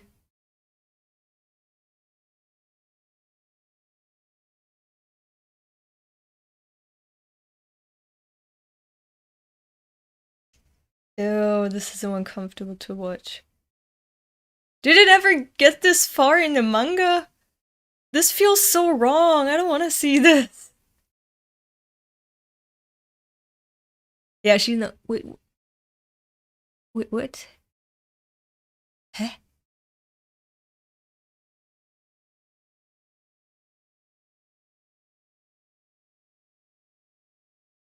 What the fuck is that scene?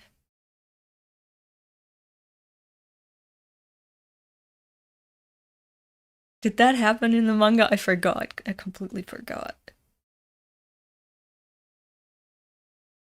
I love the fish eye lens that we have going on sometimes because Fujimoto does that too.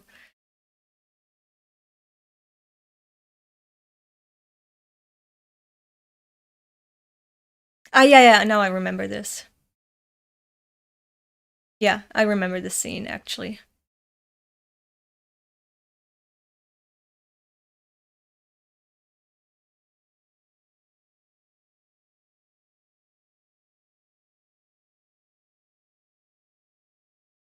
Yeah, now I remember that. It happened in the manga.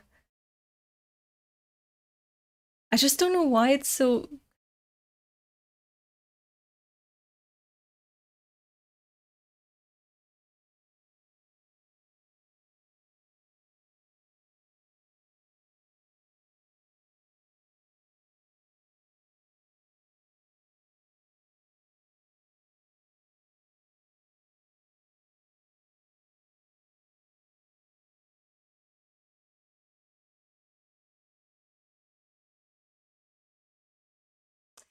Okay. He apologized to Pochta for not fucking a woman.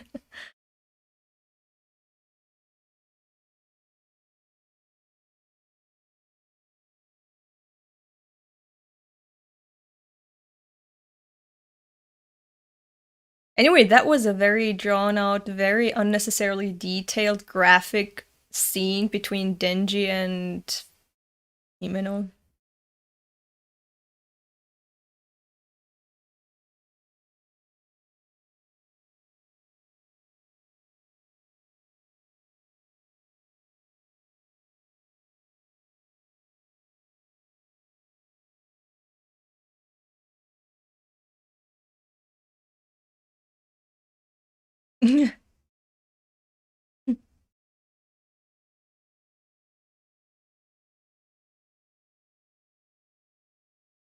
Yeah, yeah.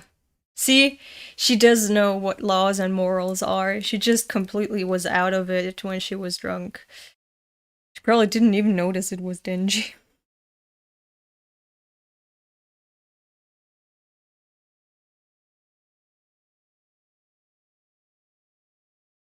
There's no free food.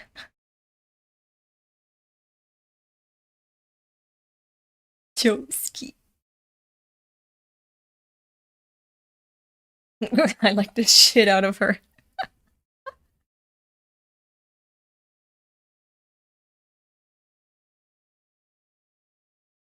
Look at his bedhead.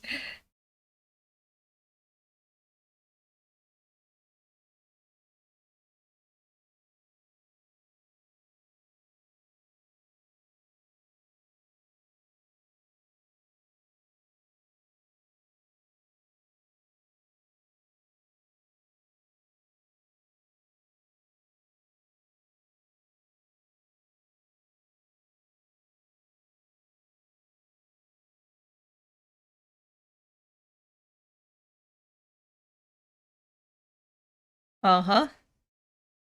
They're accomplices now.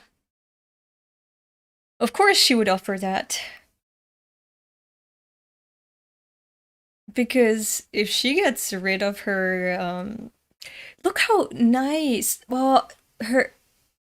First of all, I wanted to comment on her apartment, which is super clean and super stylish, but also how many potted plants and flowers she has around. She really loves living things. It's I love it because these look fuck. Also, when plants die, you don't hear them cry or cry out in pain. But look, she takes good care of them so that they don't die, uh, and there's something that she can actually prevent from dying. Like she has control over whether they live or not. They're not gonna be eaten up by devils or whatever. It's so cute. Anyway, it's obvious she would partner up with Denji. Because if Makima is out of the way, then she can have Aki. Like her rival, her love rival, Makima, is gonna be gone, and Aki is gonna be disappointed in her for choosing Denji over him. So Himeno, who's always been there, is gonna console him, and he's gonna fall for her then. Like I can see her thinking that, so I understand why she would offer that. This is so cute. How she's offering them to come for breakfast.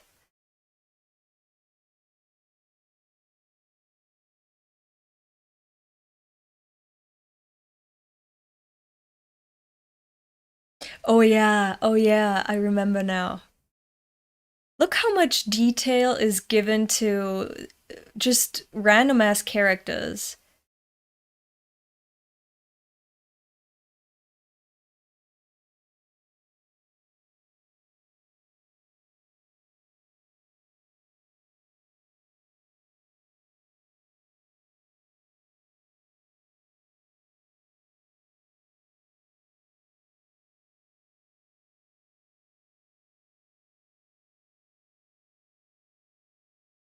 See, This is one of the facets of Makima, where some of her other side bleeds through. Dude, holy fuck, that view from her balcony. Yeah, right? I love Denji's smile there. He has that punk smile, and I love him so much. Best boy that needs to be protected. Exactly. It's just my mom was trying to call me. I just said bye. Bye for now. I'm gonna call her back later. Let's continue watching. Also, I'm sorry I can't respond to every chat message that's sent. Uh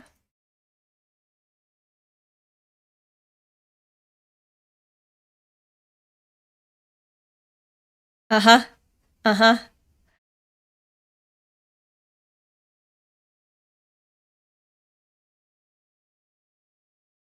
The build-up. See? I think anime onlys would have been blown away by this. I love the music. Again, Maximum the Hormone.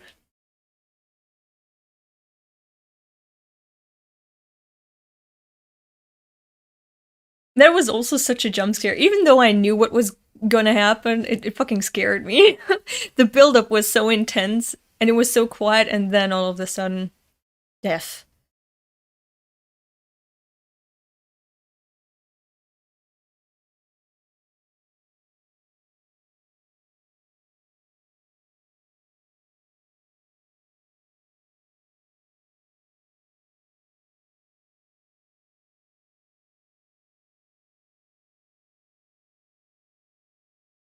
Guns everywhere.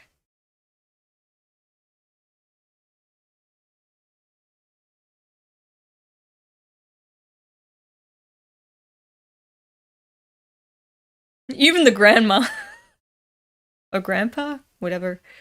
Are they Jewish? Yep, gun violence. That could. Mate! Mate! I love that scenery so much. I don't know how many times I rewatched it. Yeah. It was adapted to perfection, yeah. Exactly. Granny pulled that Glock.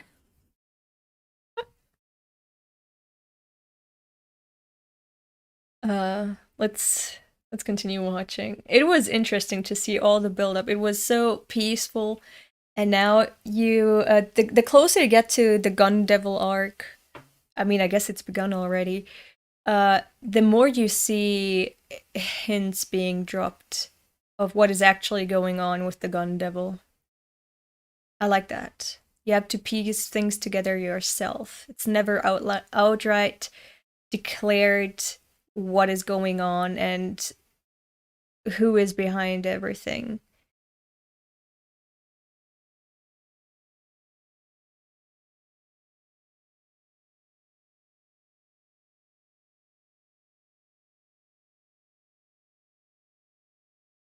He's here! He's here!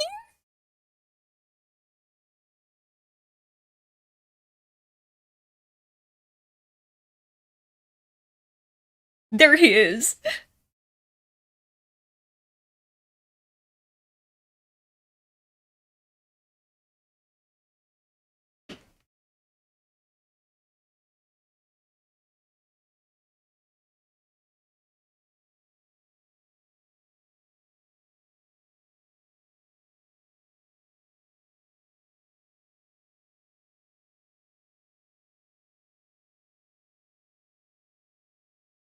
Necessary evil? No. Only ever killed a handful of women and children.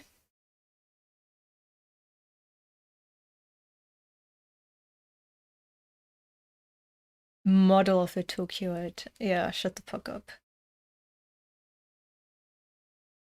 Uh,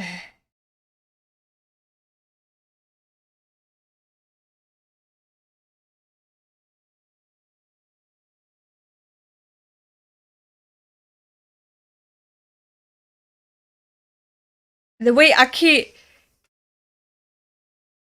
Okay, I love that. Power is a queen. But look how Aki jumps straight into action instead of ducking when he hears the gunshot. He could have ducked because that would be my reaction. My instinct would be to go down and then, I don't know, get behind something, but Aki jumps straight into action. And not against a devil, it's against another human, he presumes. They're all such pros and such heroes. Aki is such a hero.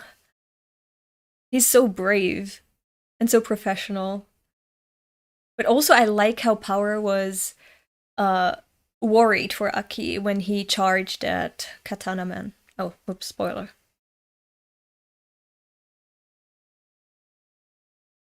Yeah, he got shot and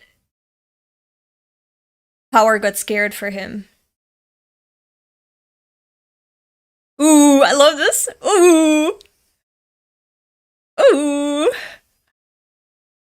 Sorry, I'm not gonna look at the chat for the time being because this is intense. No, Himeno! Fucking hell.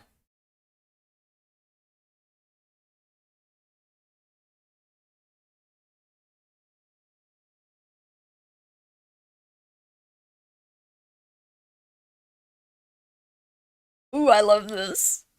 I love this so much. Look at that design!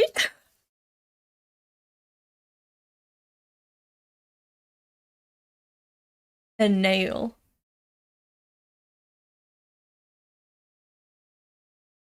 He's trying not to fight with the sword, but... Ah! Ah! Ah! Ah! Ah! Even the cursed devil sounds female. Somehow. Ooh. Ooh.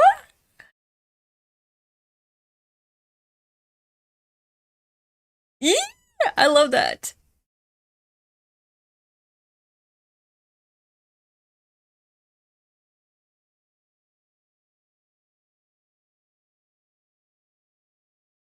One last stab. Wait.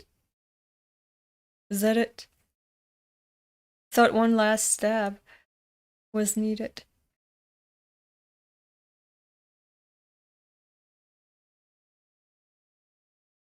Ooh. Ooh. Ooh. That looks so fucking creepy. What? What? Excuse me, but I don't like. Okay, the anime is a good adaptation, but sometimes I don't like how they skip to another scene.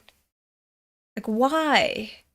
Why would you make what happened to him happen off screen and then, you know, just I don't like the same thing happened when they got out of the elevator after finishing the Eternity Devil. It felt I don't know, it wasn't such a good transition in my opinion.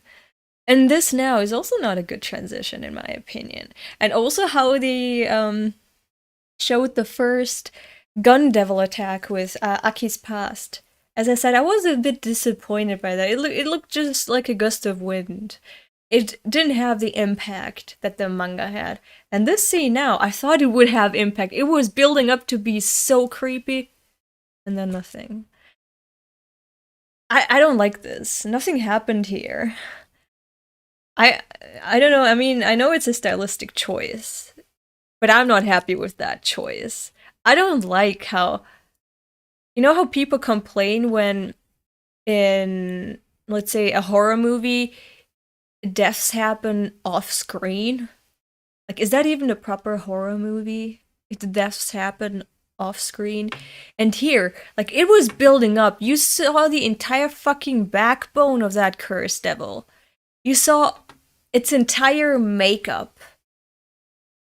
And you saw Katana Man about to scream, and then it's just, oh, now he's lying on the ground. It's like you fucking fell asleep for a second and now you don't know what the fuck is going on. Everything, the entire scenery changed.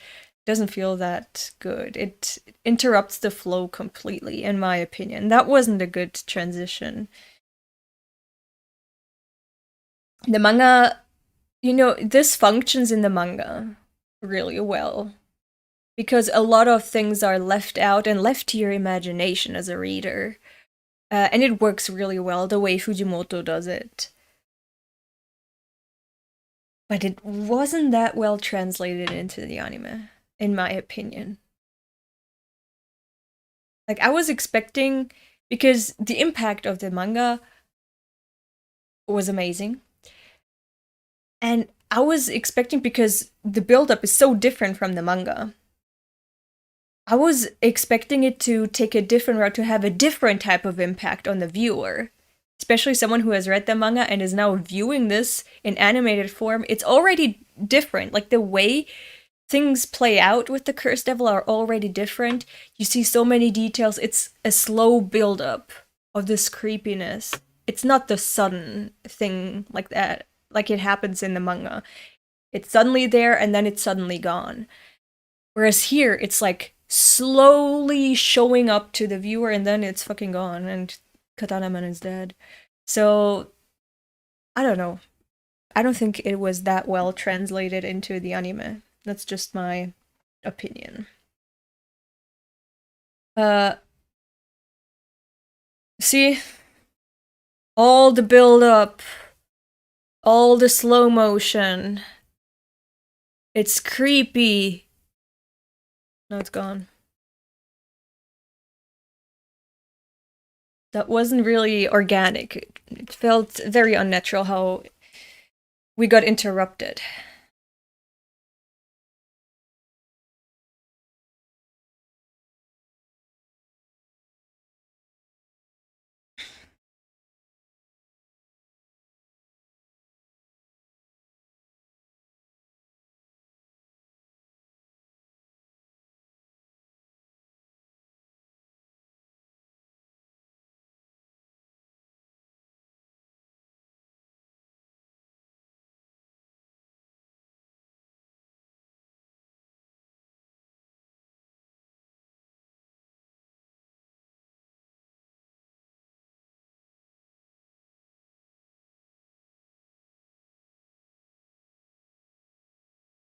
Yeah, that's another hybrid for you.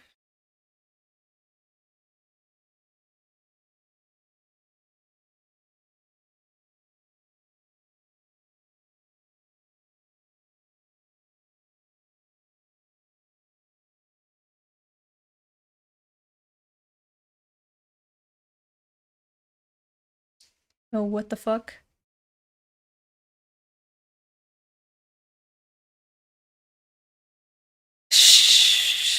Shit. I don't remember this happening! Fuck me, no! My heart. No, not Aki, let him be.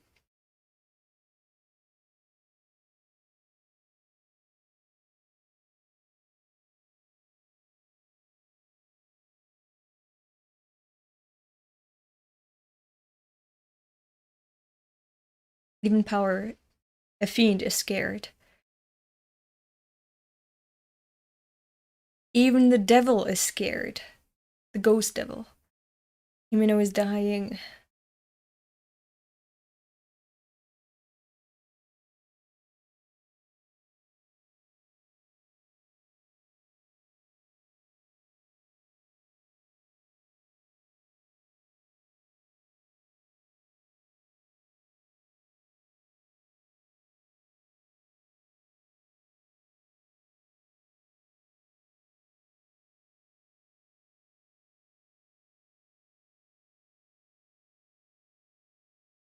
Ooh, this looks so cool.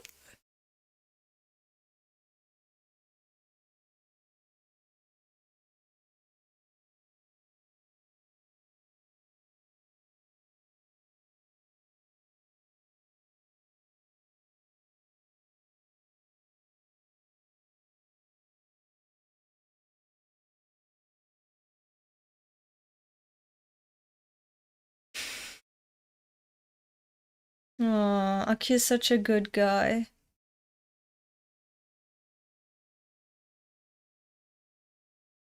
Oh god. Himeno.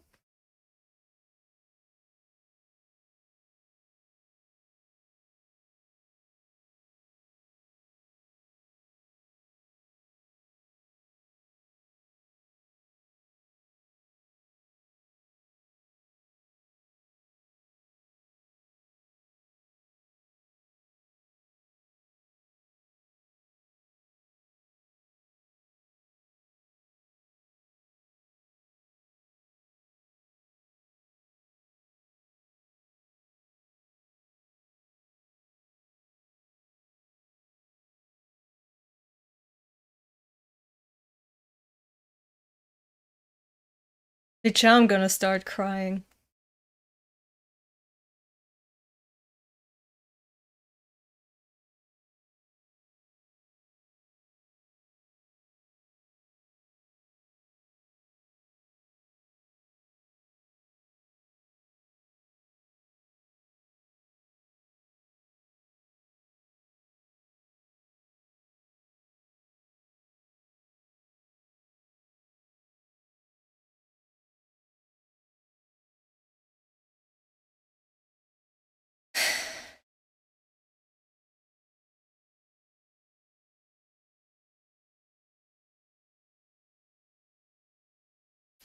See, when this happened in the manga...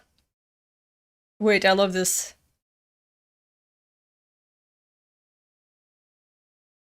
When it happened in the manga, I was in denial. There's no way Himeno was dead. That was too quick. That was too clean, you know? It wasn't, like, I wasn't even prepared to, I guess, mourn because it was so sad. But the fact is, it did happen this fast. You didn't have time to prepare. She was there and now she's gone.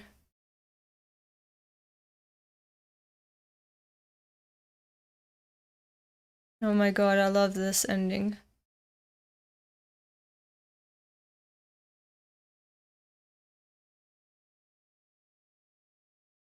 Ooh. Goosebumps.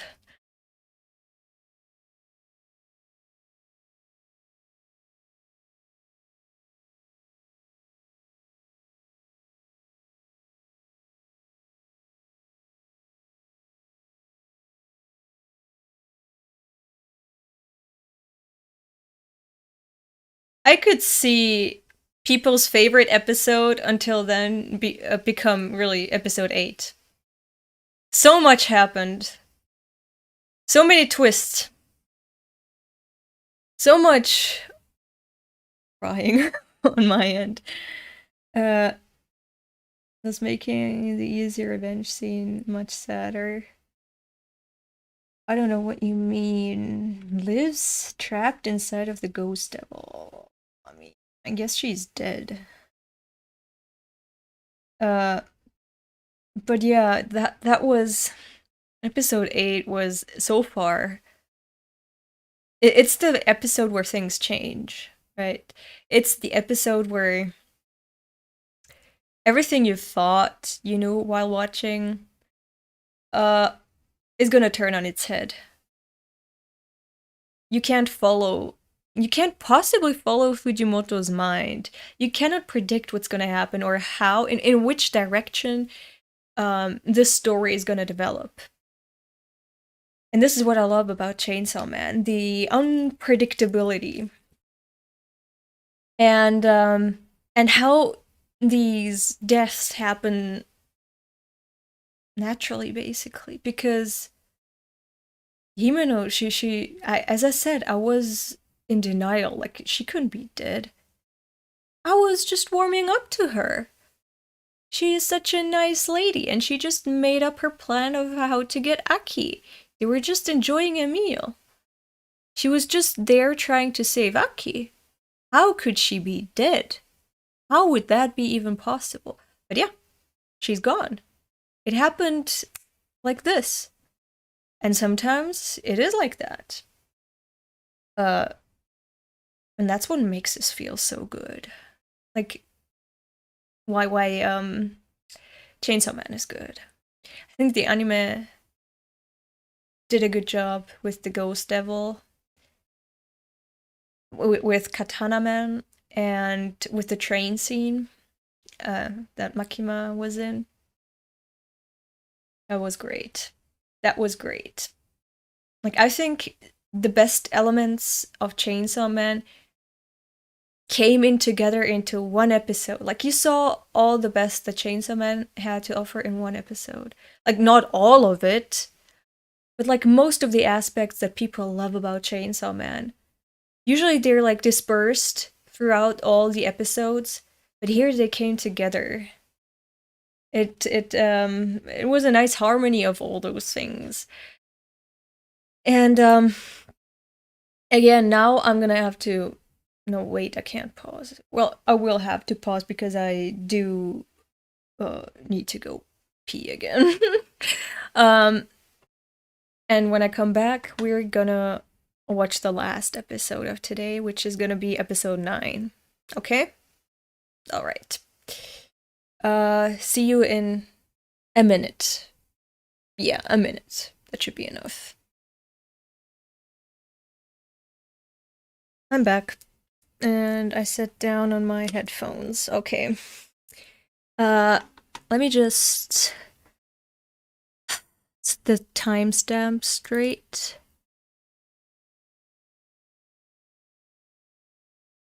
Okay, now it should be okay.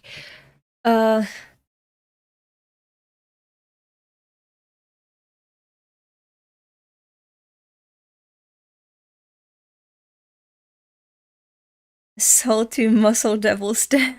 Yeah, agreed. To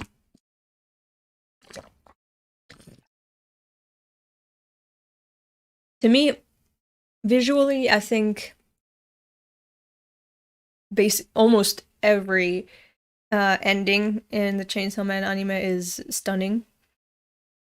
But just, you know, song-wise, it's Maximum the Hormone. Maximum the Hormone takes the crown as usual, but I am a Maximum the Hormone slut, so I am a little biased in that regard. All right. Now, let me get into episode 9 straight away, because episode 8 was so hectic. So many things were happening. It doesn't even really feel like 20 minutes. You know, usually when you watch an anime, in my opinion, it feels like it's over, like, in such a short amount of time, or meanwhile 20 or 25 minutes have passed, but you don't see the time passing, so you click on the next episode, and that way an entire day can get wasted. But with Chainsaw Man, you totally feel full. You got a whole meal in those 20 minutes of anime content. So, and it always ends in a way where you want to see in the next episode next week, but you don't mind waiting a week because you have a lot to process after watching one episode of Chainsaw Man. It's just so many things happening. But it's not even like it's so fast, right? Like it has such a slow pace, but a lot is actually happening and a lot of implications are there. And as I said, things are getting twisted. There's so many, not just cliffhangers, but also like twists, like plot twists. And yeah, it just feels like so much time. Like it feels like a movie has happened. Maybe it feels like that just to me because it actually takes me an hour to watch an episode because I keep talking to the chat. But I think Chainsaw Man just gives you a lot. Another thing that I wanted to mention, I thought of that while I was on the toilet. You know how I said that Fujimoto uses black and white masterfully? So, things just feel a lot just different in the manga. I don't want to say too much. Go read the manga. In my opinion, it's the superior form of the story. And with this curse devil scene, I can tell you now specifically what I mean when I say that. So, remember when the ghost devil appeared, the background went black, you saw everything in a dark background, and then, as Katana Man was lying on the ground, everything was back to normal. See, this doesn't happen in the manga. The blackness just melts into the background because the background is also consistent of black and white. So these effects, you don't need to change daylight or night or whatever to create darkness. The ink and how Fujimoto positions everything is already creating this blackness, this darkness. So it doesn't feel unnatural. Whereas here, the anime team had to stop animating the actual background, like the rooftop ruins that they were on, and instead just turn everything to black so you have that same feeling as you would have if you had read the manga.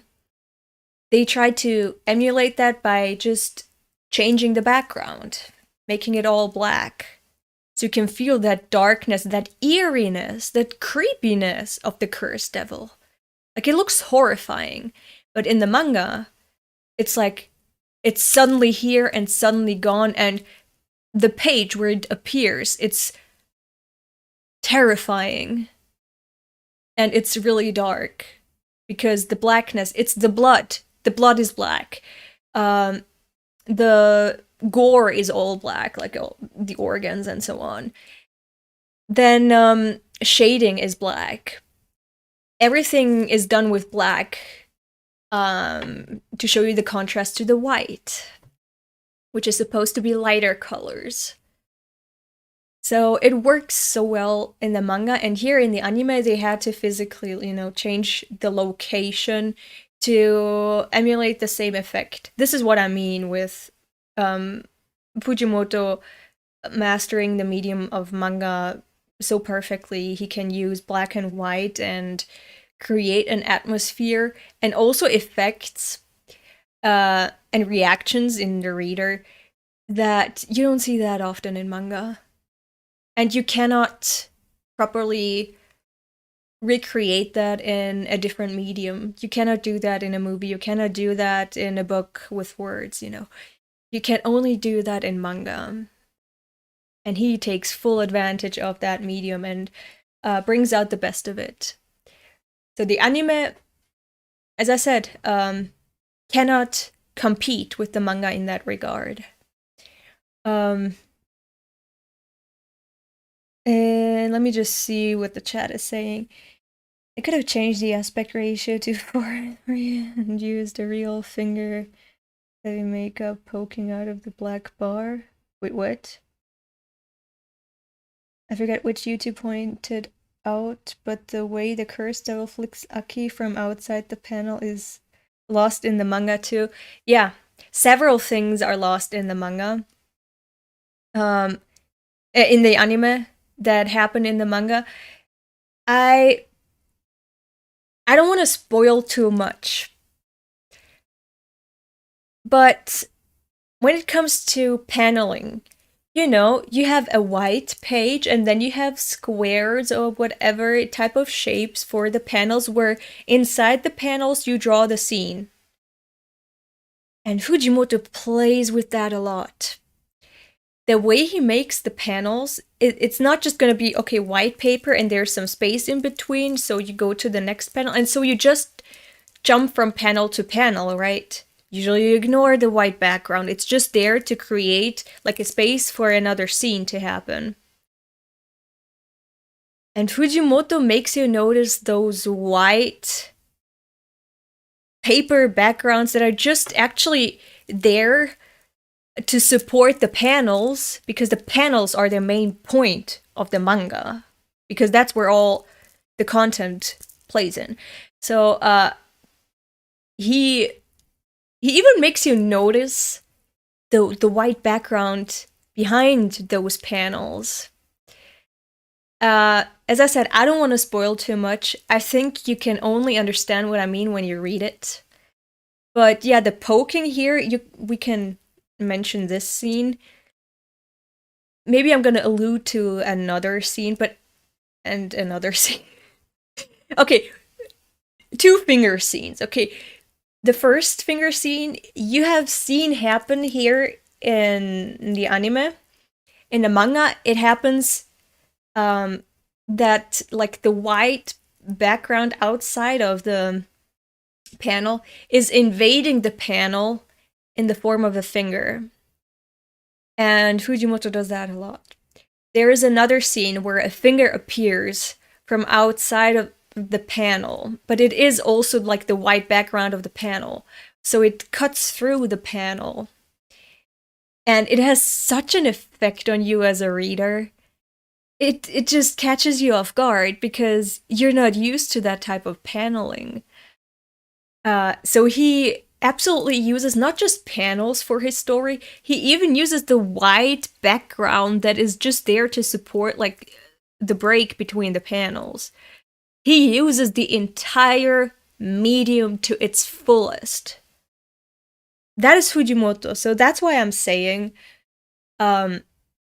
go read the manga. You're definitely gonna get a different experience, and you're gonna see just how good of a mangaka Fujimoto is. He doesn't just tell an intriguing story, but the way he tells it, through showing and not telling, and being very artistic with the medium itself, very inventive, it's just a different type of experience as a manga reader. So I hope you give Chainsaw Man the manga a chance. Because the anime is not the best version of the Chainsaw Man story, in my opinion. It's the manga. The manga is superior to the anime. Not just because it's like the original story, like the original version, and this is the adaptation, like the anime is the adaptation. If it was the other way around, I would still say that the manga is superior. So yeah, please give it a chance. Oof, the difference between manga and anime's areas of expertise was apparent, yeah. There's a gun devil for a second in that ending. I didn't see it, but I wouldn't be surprised. Or what did I want to say?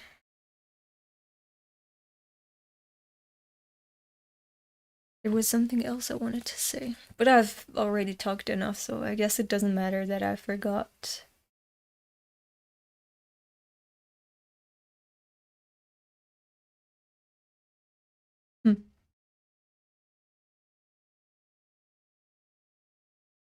No, I forgot. I guess it's gone. Yeah, the manga is better in my opinion. Fujimoto's works feel so suited to the medium of manga. Exactly. I forgot what I wanted to say. Let me just get into episode 9. I've talked enough. Yeah. I know what I wanted to say. Because my alarm is gonna go off soon. Now I'm just gonna take my meds afterwards. I just can't forget. So after the stream, someone remind me to take my meds. Okay. Alright, episode 9. Oh, bitch, do we need to see that again? Wasn't I traumatized enough? I also like how all devils have differently colored blood. She looks so unfazed. Fucking hate her. I don't like her at all. Not as a character, not as a human. But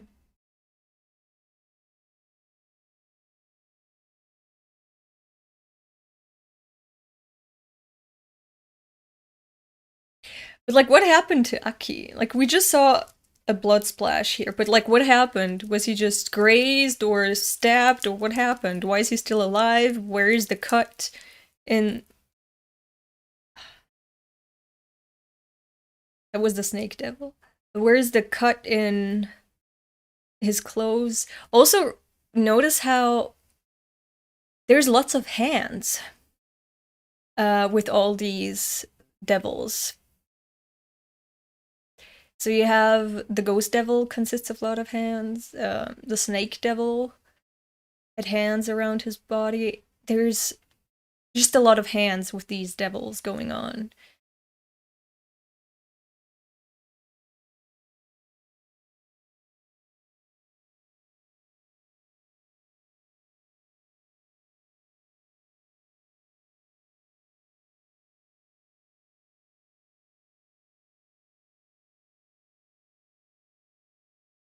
This is amazing.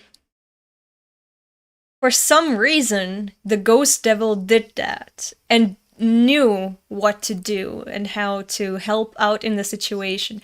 Even though these devils are held hostage basically by the hunters, they're forced to make contracts and fight for them. But now, oh, the music!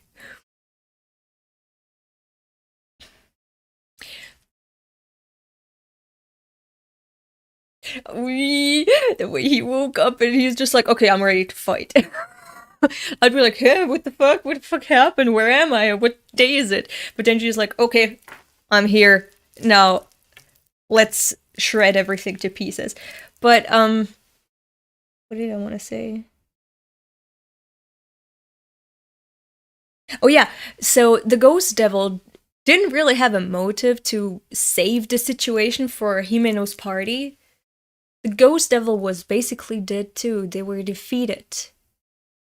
So the ghost devil going out of its way to revive Denji, first of all, that the ghost devil knew what to do and how to help the situation. That is amazing. And that they did it. It shows that all devils have a different personality. For example, the fox devil loving pretty men, but that's typical, like that's the typical association for foxes and fox spirits in the Far East, like in their folklore. But the ghost devil being so nice in these last moments to revive Denji, because the ghost devil didn't have a reason to revive Denji here. They were basically dying too. So that's what I think is amazing in this scene. Like, it takes you by surprise. You wouldn't expect that to happen, yet it did. And that's why you can never foresee what's gonna happen in Chainsaw Man. Like, that just shows you that you can't really calculate what the next move by who is gonna be. Could have been her last unspoken wish, maybe. I think Himeno is part of the ghost devil and one of its hands. No, that's why, which also why ghost devil gave Aki the cigarette. Wait, which cigarette? Wait, what? Ghost devil gave Aki a cigarette? What? Hey. Biggest gifted 5 SomeEuropeanChick memberships. What the heck? What? Who is that?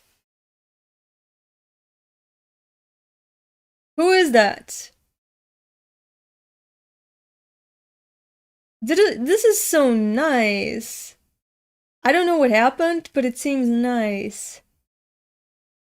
But also, who the fuck is that biggest SomeEuropean chick simp? Is it you, Epi? I'm not gonna forgive you if it's you, Epi. That is really nice. But again, probably Epi alt account. Yeah, probably. But I'm not gonna forgive him if it's him. But yeah, this is nice. I mean, you can join, be a member too if you wanna. I think what's the lowest tier? I think YouTube gives out the lowest tier. Let me just take a look, actually.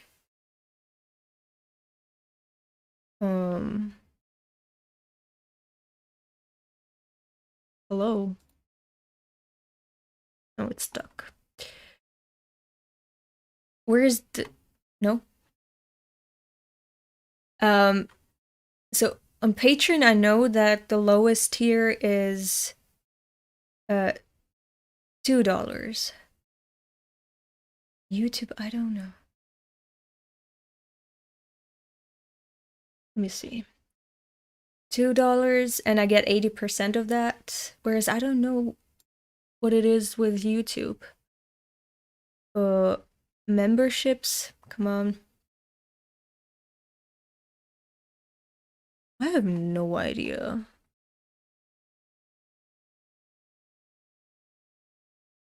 Okay, yeah, let me see. No, I can't see. I don't know how to see. Like how you can become a member. Hey, Epi. Epi, we all know it's you. Don't do that. But I don't know how memberships work on YouTube. I haven't really looked into that because YouTube recommends you to allow memberships after you have a specific number of stable viewers who always come back, like subscribers and viewers. And I haven't reached that yet. Epi told me I should do that because Epi is smart and I have no idea what the fuck I'm doing here on this channel. He's the brain of the channel. I'm just the pretty face, okay? And he told me to do that. I did it, but I really haven't done my research yet. They're both Patreon and memberships. They're voluntary. I don't have the time to be creative and create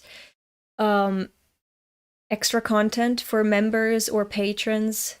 It's currently while I'm still working on my masters. When I finish my masters and get a job, it's gonna be more doable, I think. So in the future, I hope that I can do some more exclusive content for those who are so generous to, support me.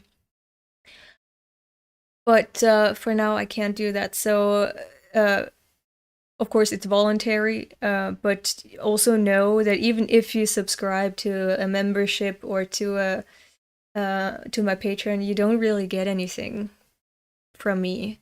So it's really just to support me for now. It's really just pure support that you can give me, and you get nothing in return. Not yet. So I'm all the more grateful for people who do that despite knowing that they're not gonna get anything out of it. Like I cannot comprehend how nice some people are. And also how I mean, I'm not judging people who don't want to do it or can't afford to do it. But those who can afford and do it, I'm amazed. Thank you. And I'm really grateful. Because like every cent helps in some way. You know, I'm not rich. It helps. But also don't feel pressure to just because I'm not rich, and I just said that. I need to take care of what I say because I don't want to unintentionally manipulate people into feeling bad for me or feeling like they're gonna gain my love or whatever parasocial relationship they think they're gonna get if when I say some things and they do the things that help me. I don't feel pressured to, don't feel obligated to, don't feel like I mean, I am extra grateful for those people, but I love all viewers. Like, all viewers and all subscribers, all supporters of this channel are precious to me. That's just what I wanted to say, to have that out of the way. My thoughts on all of this. Wait, my membership expired? So, Epi, it was you. It was you who gave out the memberships, huh? Because you somehow fucked up and gave away your own membership too. Fucking knew it was Epi. Ella wakes with enough headaches to fight God. It wasn't. It was. It absolutely was you, Epi. We know it. Who else could be the biggest SomeEuropeanChick simp? They have never commented. They've never shown their presence. They just suddenly appeared. I bet if you go to their channel, you're gonna see that the channel has just existed for a few minutes or so. So yeah. Okay, it was, but God. See? We know that it was Epi. Nah, it was Epi. Alright, where was I? Yeah, I was enough about all this stuff that has nothing to do with Chainsaw Man. Let's get back to the episode.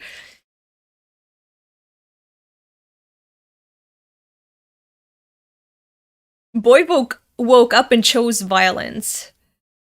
He does not know what's going on. He just knows he needs to kill these people for some reason. Oh, I love this song. Ah! I love this song.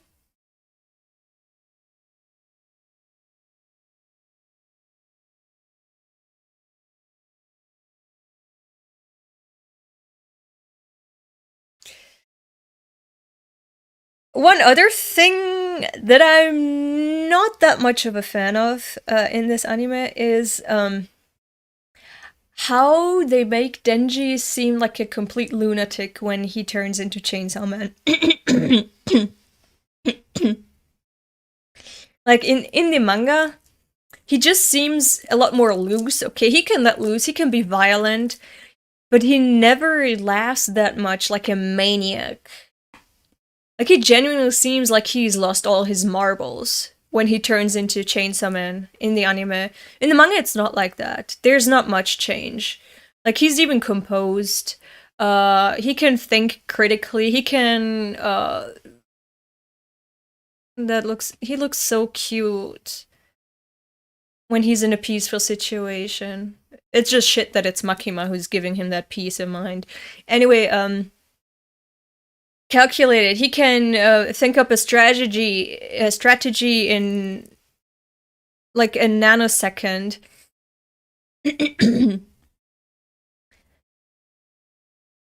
But yeah, here he just seems completely unhinged as soon as he turns into Chainsaw Man. Which makes him seem like turning into Chainsaw Man is a bad thing for Denji because it makes him go insane.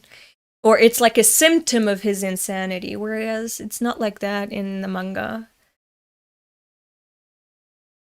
Ugh, a fingernail. Ugh.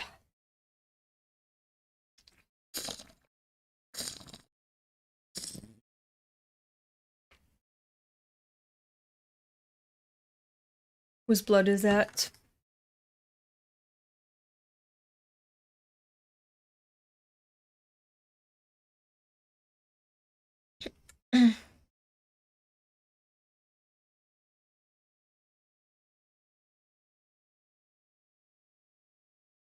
Like, you gotta understand that Denji has never fought anyone in his entire life. And he hasn't been Chainsaw Man for such a long amount of time, and he hasn't turned into Chainsaw Man that often, yet he still knows how to make use of his new body and the weapons that are growing out of his body. He is a natural at fighting, and at fighting in this form. So, he's actually pretty damn smart. Do we shoot? Oh, man.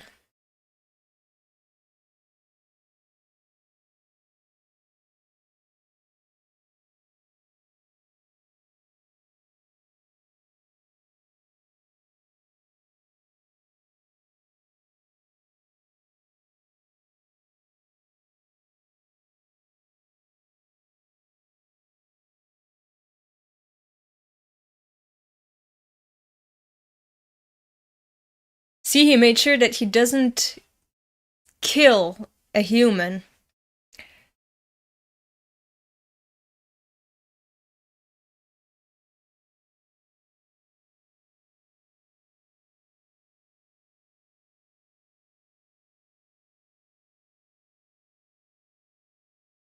Sit your ass down. Oh, fuck. Yeah.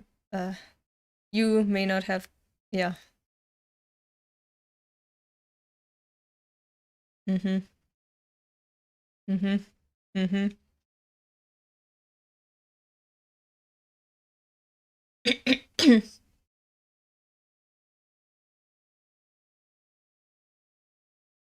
But what happened to Aki?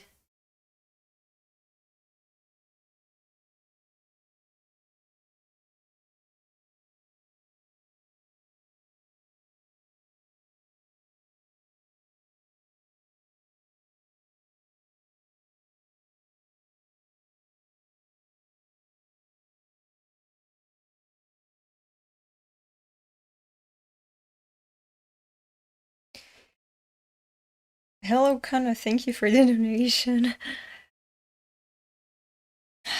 Feel so bad for Arai. And for her! I didn't know! Her brains are split. No! Not these. No! I mean, okay.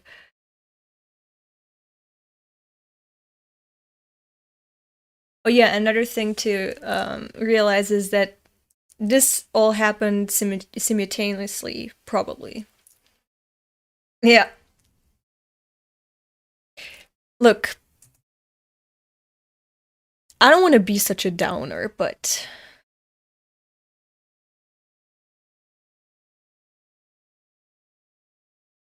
how come this has no effect on me as a viewer? Even though the bitch was dead now, and now she's alive again?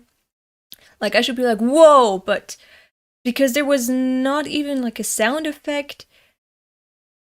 She's just there smiling. In the manga, she looks a little angry. She looks super intimidating. The entire scene has such a dark effect on you as a reader. You're like, what? Whereas here, like, hey, did I miss something? Wait, did I skip a minute or so? Because not even the sound changes, like the background music, nothing changes. It's just she was dead, they're talking, no, they turn around, she's there.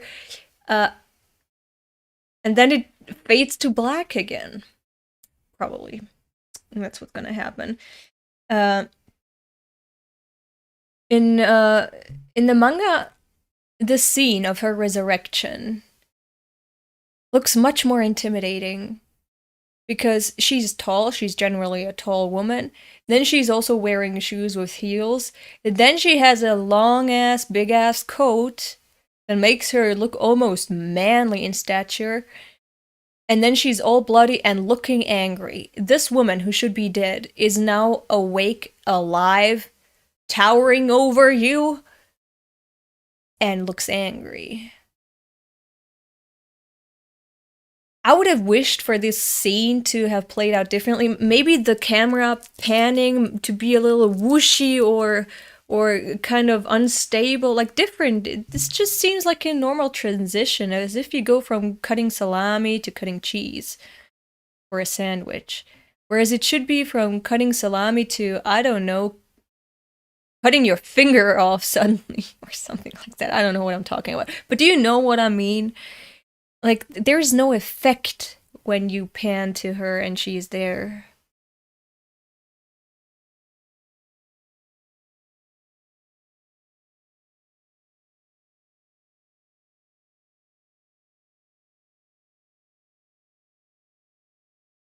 Ah! Ah! Oh, she's so much taller than him in this version.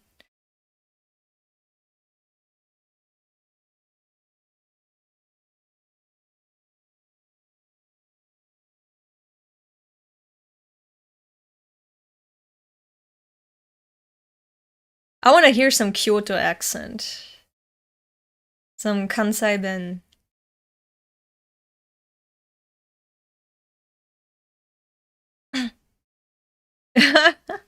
That the train didn't even have like an emergency stop.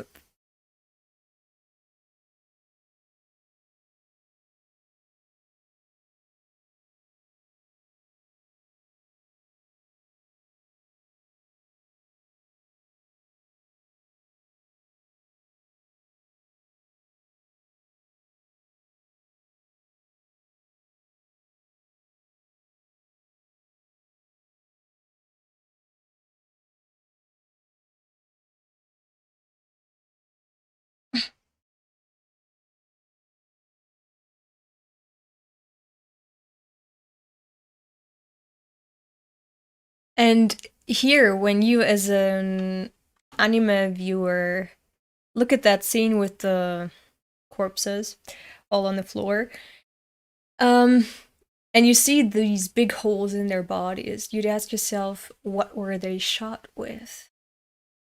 Right? You know Makima did it, but how? With what? And how is she still alive as a human? Is she human? So, and that's why this was like a change. Yeah, I need to take my meds. But this was like the changing point where the way you understood Chainsaw Man and the characters, it was turned on its head. I also don't like how she doesn't even sound. What the fuck? Her legs are super long. It looks like his legs too. They look like they have short torso. Also, why didn't the train do like an emergency stop and like call some authorities, because there's a shooting happening in your train. Of course you're gonna do like a stop so you can assure that people can escape, right? But yeah, even what I wanted to say here, in this scene, Makima doesn't seem intimidating. I don't know why. In the manga, she seems so intimidating. Here, she just seems like robotic and always have the same tone of voice, and so nice and cute and sweet. I don't know, she doesn't seem intimidating at all. Also, her face, that's something that I already mentioned. I think in the manga she looks prettier. I think Aki looks better in the anime, but she was downgraded. All these female characters have a round face. Have you noticed?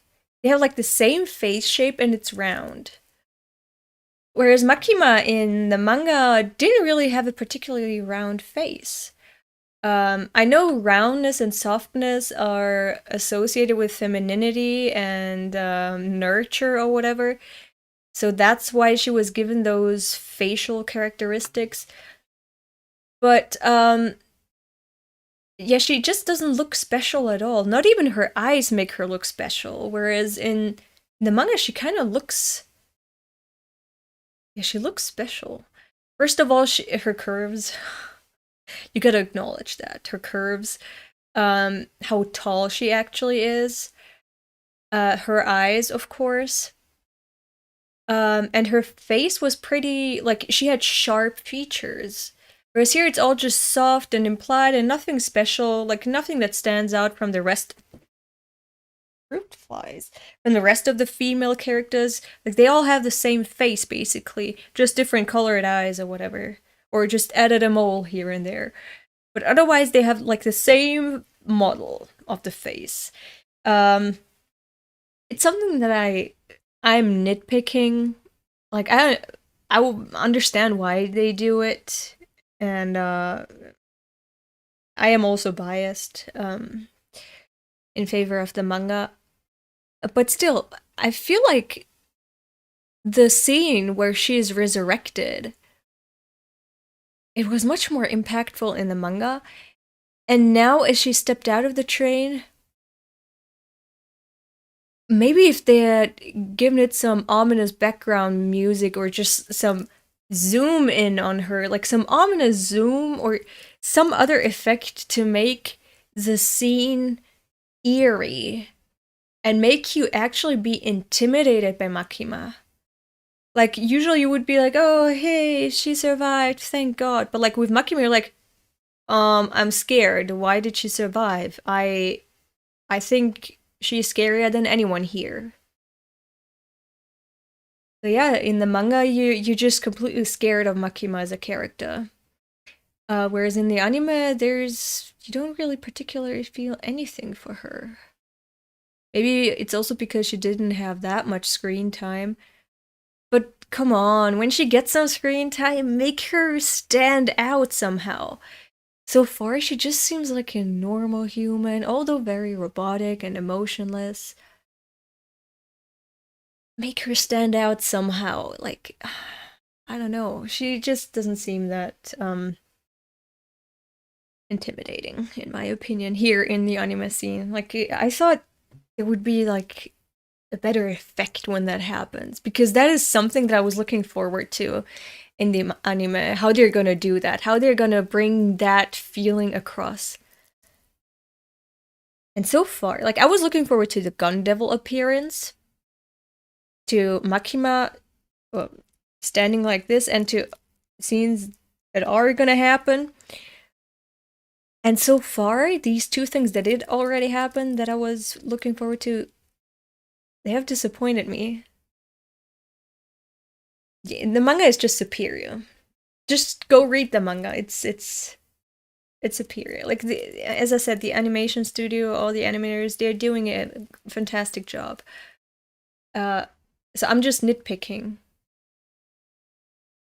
I'm just a little disappointed as a reader. I'm not saying they should be hanged for what they did here to these scenes, or that we should sign a petition to redo the anime. That's not what I'm saying, okay? A little bit of critique. I still love what they did with the anime adaptation, but there's also some things that I don't quite like. The manga just shines with all its qualities, and it outshines the anime.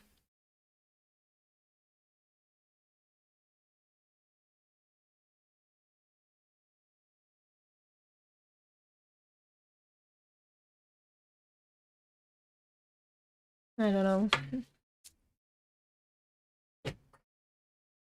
That came across almost mundane.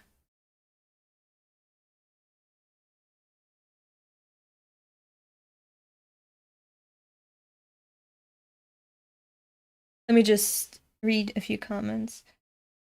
I think some scenes in the manga don't translate as well, but other scenes they picked up and added are better. Yeah.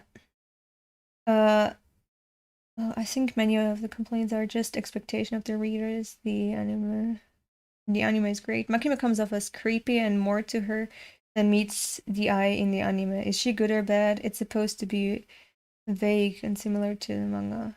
She's very clearly strangely different in the manga, though, you have to admit. Yeah, the street hard angles and flatness on her face make her look very intimidating in the manga, whereas Mappa made her hot. Yeah.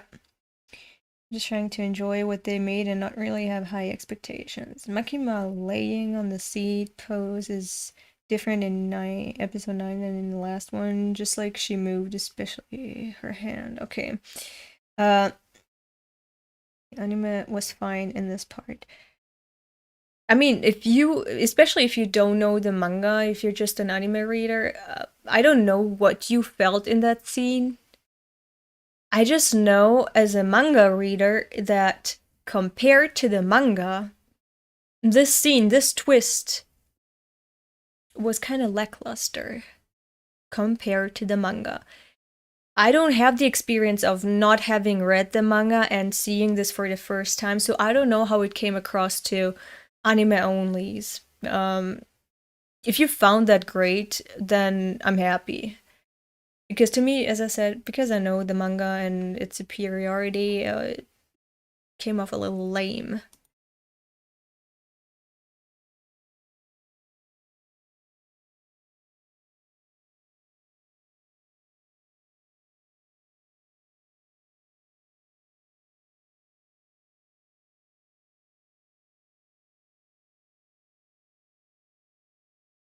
Yeah, look at this.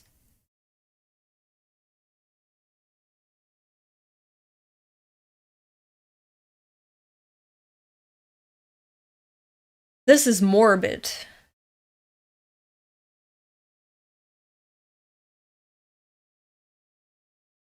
What? The same shot again? Why? Why was that the same shot of the city again? Oh, that's an extra scene with the convicts.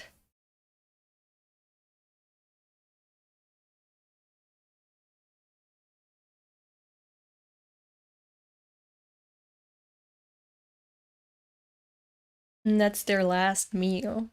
And what comes now, okay, so this is another scene that I'm looking forward to. I want to see how they do it. I want to see how they do the remote killing. uh, because this was something else in the manga. As I said, a lot of things were turned on their head in the manga. As a reader, you were helpless. You were drowning. You didn't know what the fuck was happening. It was mind blowing.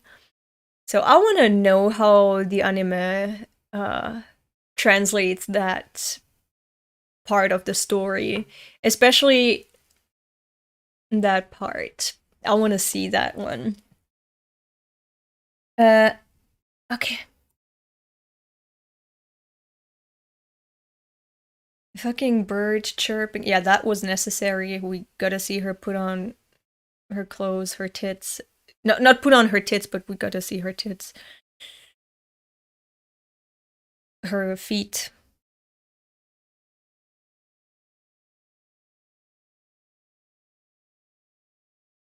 She's taking her sweet time.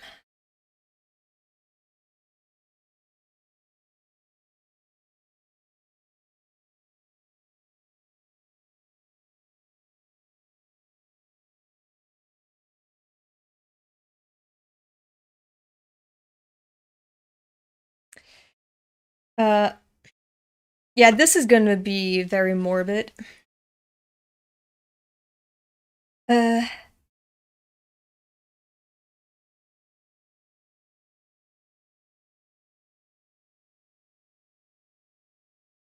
is Kobeni gonna shine now?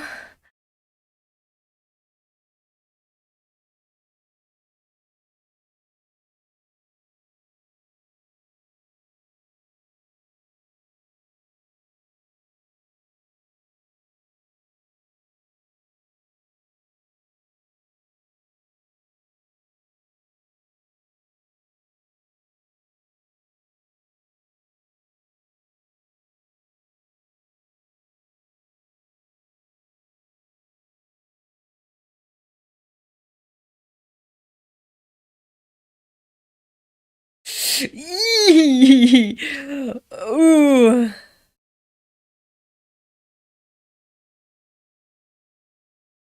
Ooh. That was a good scene.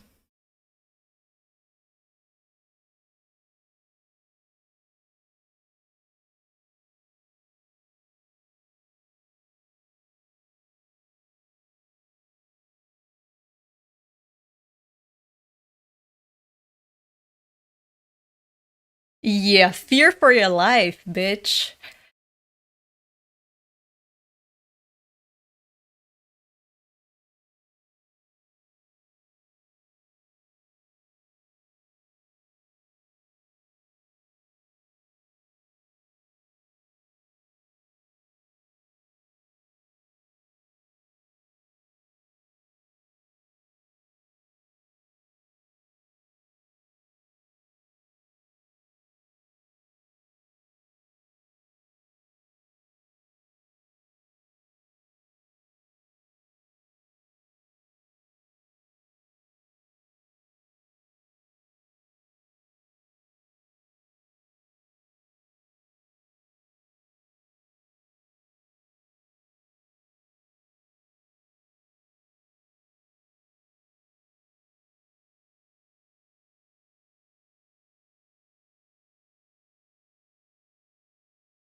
Now at this point, like even as a manga reader, I wasn't quite aware because it was, as I said, mind-blowing.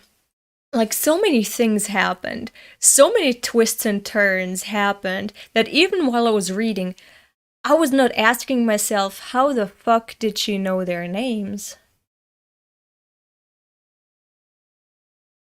So, please remember this. Ask yourself, how the fuck did she know who was involved in this entire raid?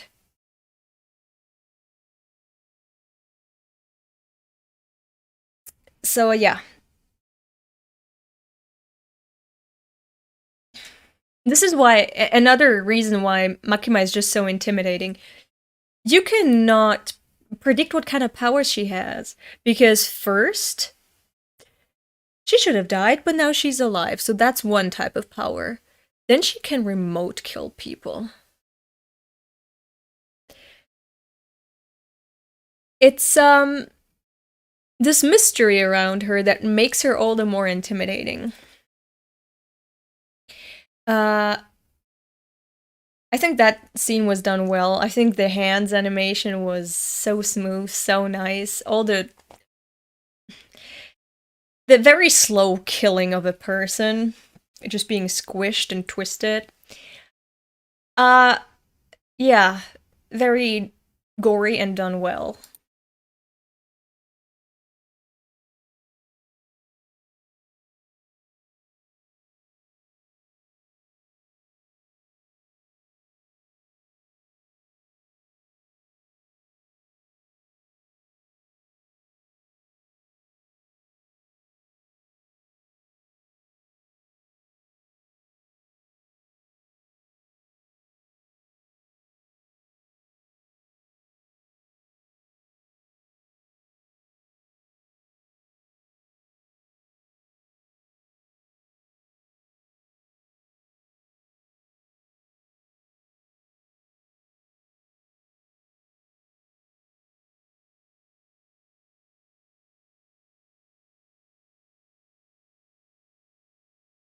It's really morbid what happened here, but you're only gonna realize later on.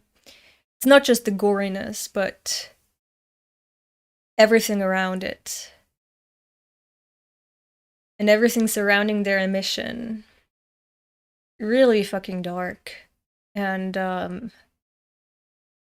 really makes you fear Makima and see that she's perhaps not a good person. Perhaps, I mean, I don't want to spoil anything, but you realize she's a monster.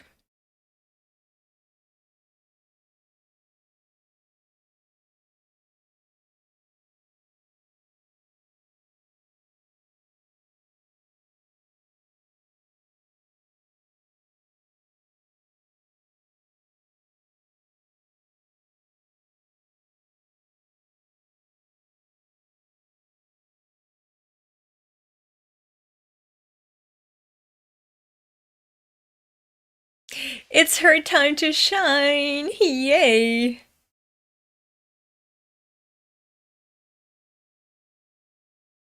I feel so bad for Arai. Hold on. Did he just turn around or did she duck behind him? Instinctively.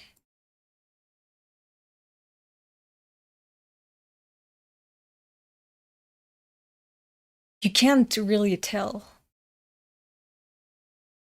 Because I thought he threw himself in front of her.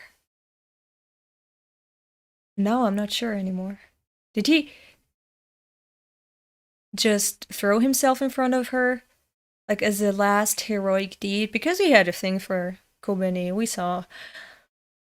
Or did she duck behind him? I'm not sure.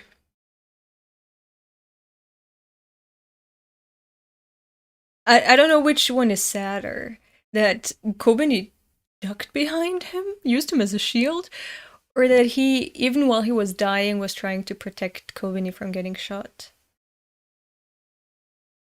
Still, Ada is such a man. Rest in peace.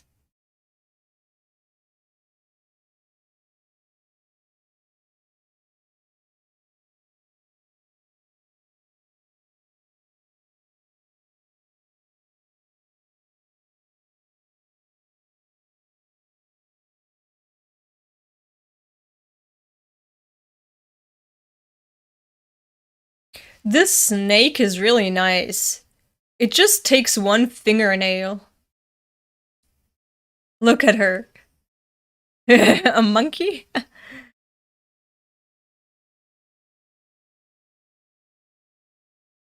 Oh, she's such a badass. And she's so quick.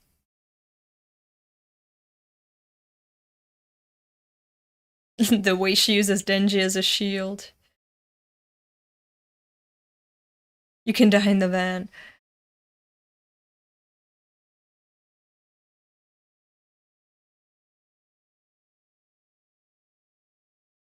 Anyway, the snake devil is really nice. You just have to give one fingernail and they're gonna do your bidding. Meanwhile, Himeno had to give her entire body away. Yeah, when the adrenaline hits and you become a psychopath in the moment. That's Kobeni.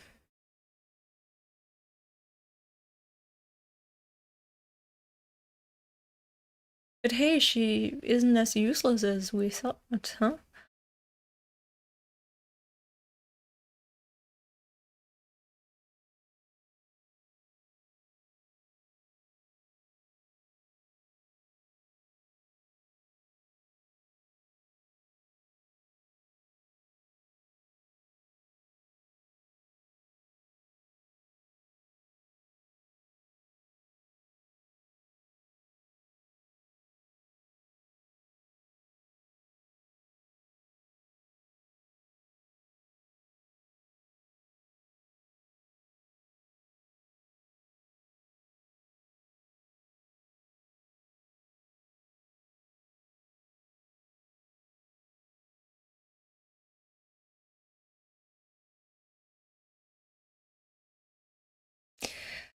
Well, at least she's only freaking out after the job was done.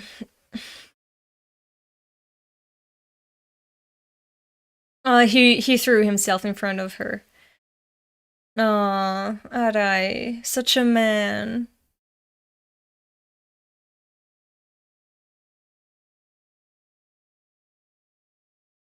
But you gotta also realize that, yeah, she is a crybaby, but she's reacting normally.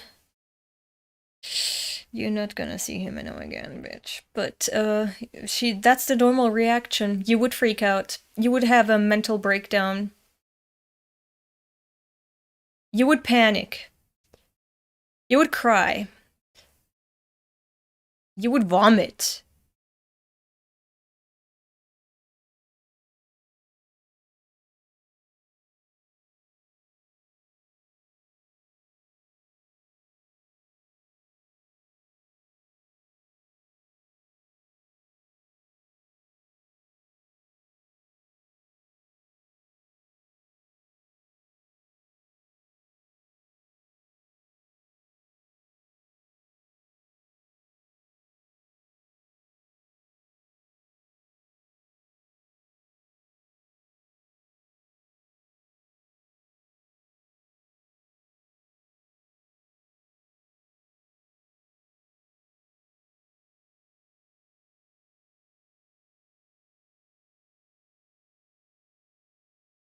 The way she smiled when she was told that Unit 4, which Denji is part of, is gonna be now under her control, her immediate control.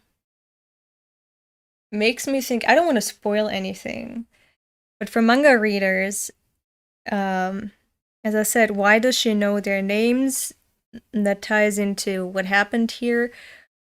The entire organization that made up this plan with Denji who they are, why they want it, and what role the Gun Devil plays, and what role Makima plays, it now makes me think perhaps the things that happened were done on purpose so that the result can happen. Fuck, I don't know how to. I don't know how to explain it without spoiling. Let me just say that Makima seems very content with the result of all the divisions fusing into one, and that one division being under her immediate command. Maybe the higher-ups didn't even know the higher-ups. What I'm trying to say, Makima is intimidated by the higher-ups, her higher-ups. And they're in control of her and all the divisions and all the hunters associations thingies. What if the only way she could get what she wanted was not by asking them? Like, not just, like, I'm saying whatever she wants to get. Maybe the higher-ups never give it to her. And she has to trick them into getting what she wants. So that they, purposely, like, oopsie, what happened? Something fell. So that they think that they're voluntarily giving her something against her will. Meanwhile, it was all part of her plan. I don't even know if I am spoiling anything or if I'm making any sense for those who know what I'm talking about. Maybe I'm not making sense for anybody. It doesn't matter because I know, like, I noticed. See, this is also another thing. You are reading the manga, and you can reread it and find more clues and find out something new and refreshing on every reread. But you don't have to reread it. You can just watch the anime, and you're gonna notice things again. Like things that you didn't notice on your manga read through. Because what I noticed just now, I don't know if I've worded it in any way that makes sense or that it would spoil anime onlys, but it makes sense to me now. And it makes Makima, to me, look even more. I don't want to say anything. I don't want to say anything because but this scene here where he told her Unit 4 is now under you and she's smiling, it makes me even more intimidated by Makima. Let's just say that.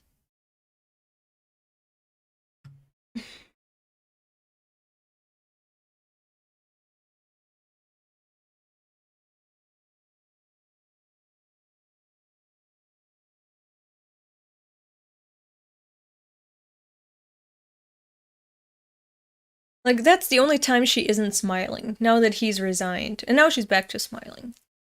She just looks like a robot, or a marionette.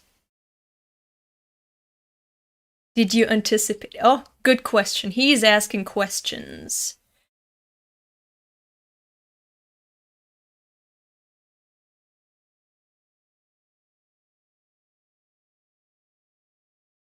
He is not clueless.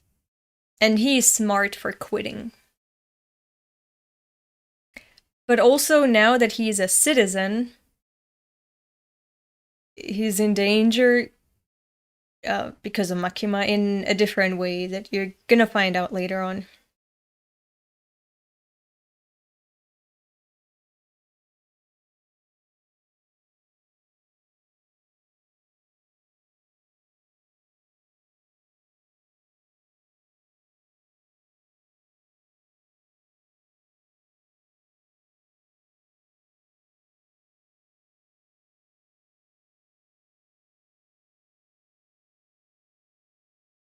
Fuck. Why would you hurt me like this again?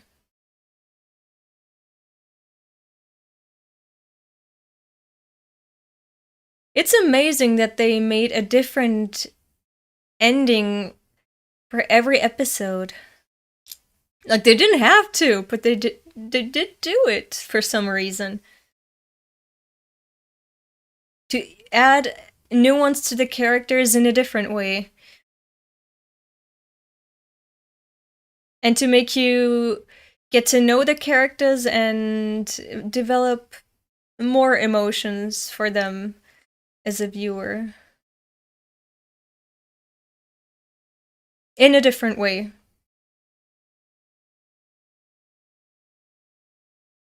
They made sure to use that 1.5 minutes for artistic purposes and storytelling purposes. Like, there's symbolism in there, there's spoilers in there.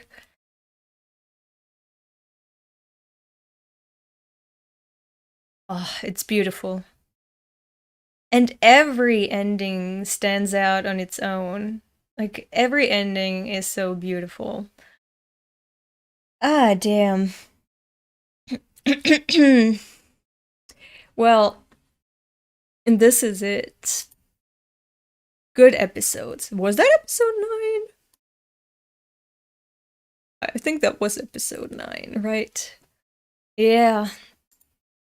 And as I assumed, as I anticipated, I'm not gonna binge all of the episodes. Maybe I'm gonna be able to stream tomorrow. If not, forgive me, I'm gonna stream in the new year.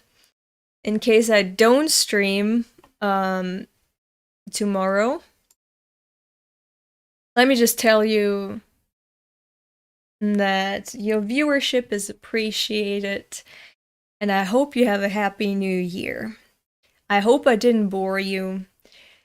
These types of reactions are not my specialty, if you can call it that. But, yeah, I hope you could find something of value watching me watch an anime and comment on it. So, wait, man, I feel sick. Any other anime seems irrelevant. I will just enjoy Demon Slayer, Shingeki, and maybe start Jujutsu Kaisen, but no other shonen catch me attention anymore. Chainsaw Man is another level. Yep. I also think Chainsaw Man is all the more appreciated the more shonen and manga in general you have already read, because that way you see that it's special. If it's a first anime or manga, you don't really see what's so special about it because it's just foreign, you know? You don't know it. It's your first dip into that other type of cultural product, other type of media. So you might not notice what is so special about it. But yeah, so I would definitely not let people who don't have any idea about manga and anime start with Chainsaw Man. The only way that you can appreciate it if you're already a veteran in the medium, okay? Or in those two media. That's just my 2 cents. Well, to be honest, it's really refreshing watching reaction of someone who understands the manga and how everything adds up and creates a masterpiece. Thank you. Please do Fire Punch next. Who pinned by European Chick? Please do fire. I didn't pin anything. Take your meds. I will take my meds. Thank you. As for Fire Punch, yes, I will start that as soon as I finish, I think Uzumaki. Was it Uzumaki? Yeah, Uzumaki. As soon as I finish Uzumaki, it's Fire Punch. So look forward to that, because if you haven't read Fire Punch, it's the first long series. It has 9 volumes, 8 volumes. And it was the first series that was published by Fujimoto. He has a lot of one-shots under his belt, but Fire Punch was his first series. It was published in Jump Plus, where Chainsaw Man Part 2 is being published now. And I wouldn't want you to miss it out, because if you love Chainsaw Man, you're gonna love Fire Punch. Actually, it was due to Fire Punch that I gave Chainsaw Man another chance, because I think I stopped reading Chainsaw Man after chapter 17 or something, because I forgot to keep up with the updates every week, and then it was kind of hard for me to get into it again, and I didn't see a reason to do that at the time, because, okay, I was living a stressful life, okay, but reading Fire Punch made me so excited for Chainsaw Man, because Fire Punch, it changed me, okay? I'm not saying it left a good impression on me, it fucking changed me. That's so good. So if I react to Fire Punch, you know it's gonna be a reread for me. But I also don't mind rereading it. It's not that long of a series, and there's still some things that I don't understand. So maybe if we read it together and talk about it, I can understand some things that I'm still clueless about to this day. Also, last question. I just wondered is if Sawatari is any special due to her cheap price of using the snake with her having serpent-like eyes and all. You're gonna have to find out. Keep watching the anime, go read the manga. I can't tell you. But yeah, okay, that is it for today. I enjoyed myself. I don't know if you enjoyed yourselves. I hope you did. And I wish you. Have you seen Fully Coolly? No. No, I mean I've watched, I think, 2 episodes or 4 episodes, and I tried to get into it, but it was just not my thing. It was just too crazy for the sake of being crazy. I felt like, I don't know. So yeah, I hope you have a nice day, evening, or night wherever you are. Thank you for coming. Have a happy new year if we don't see each other tomorrow, and bye bye.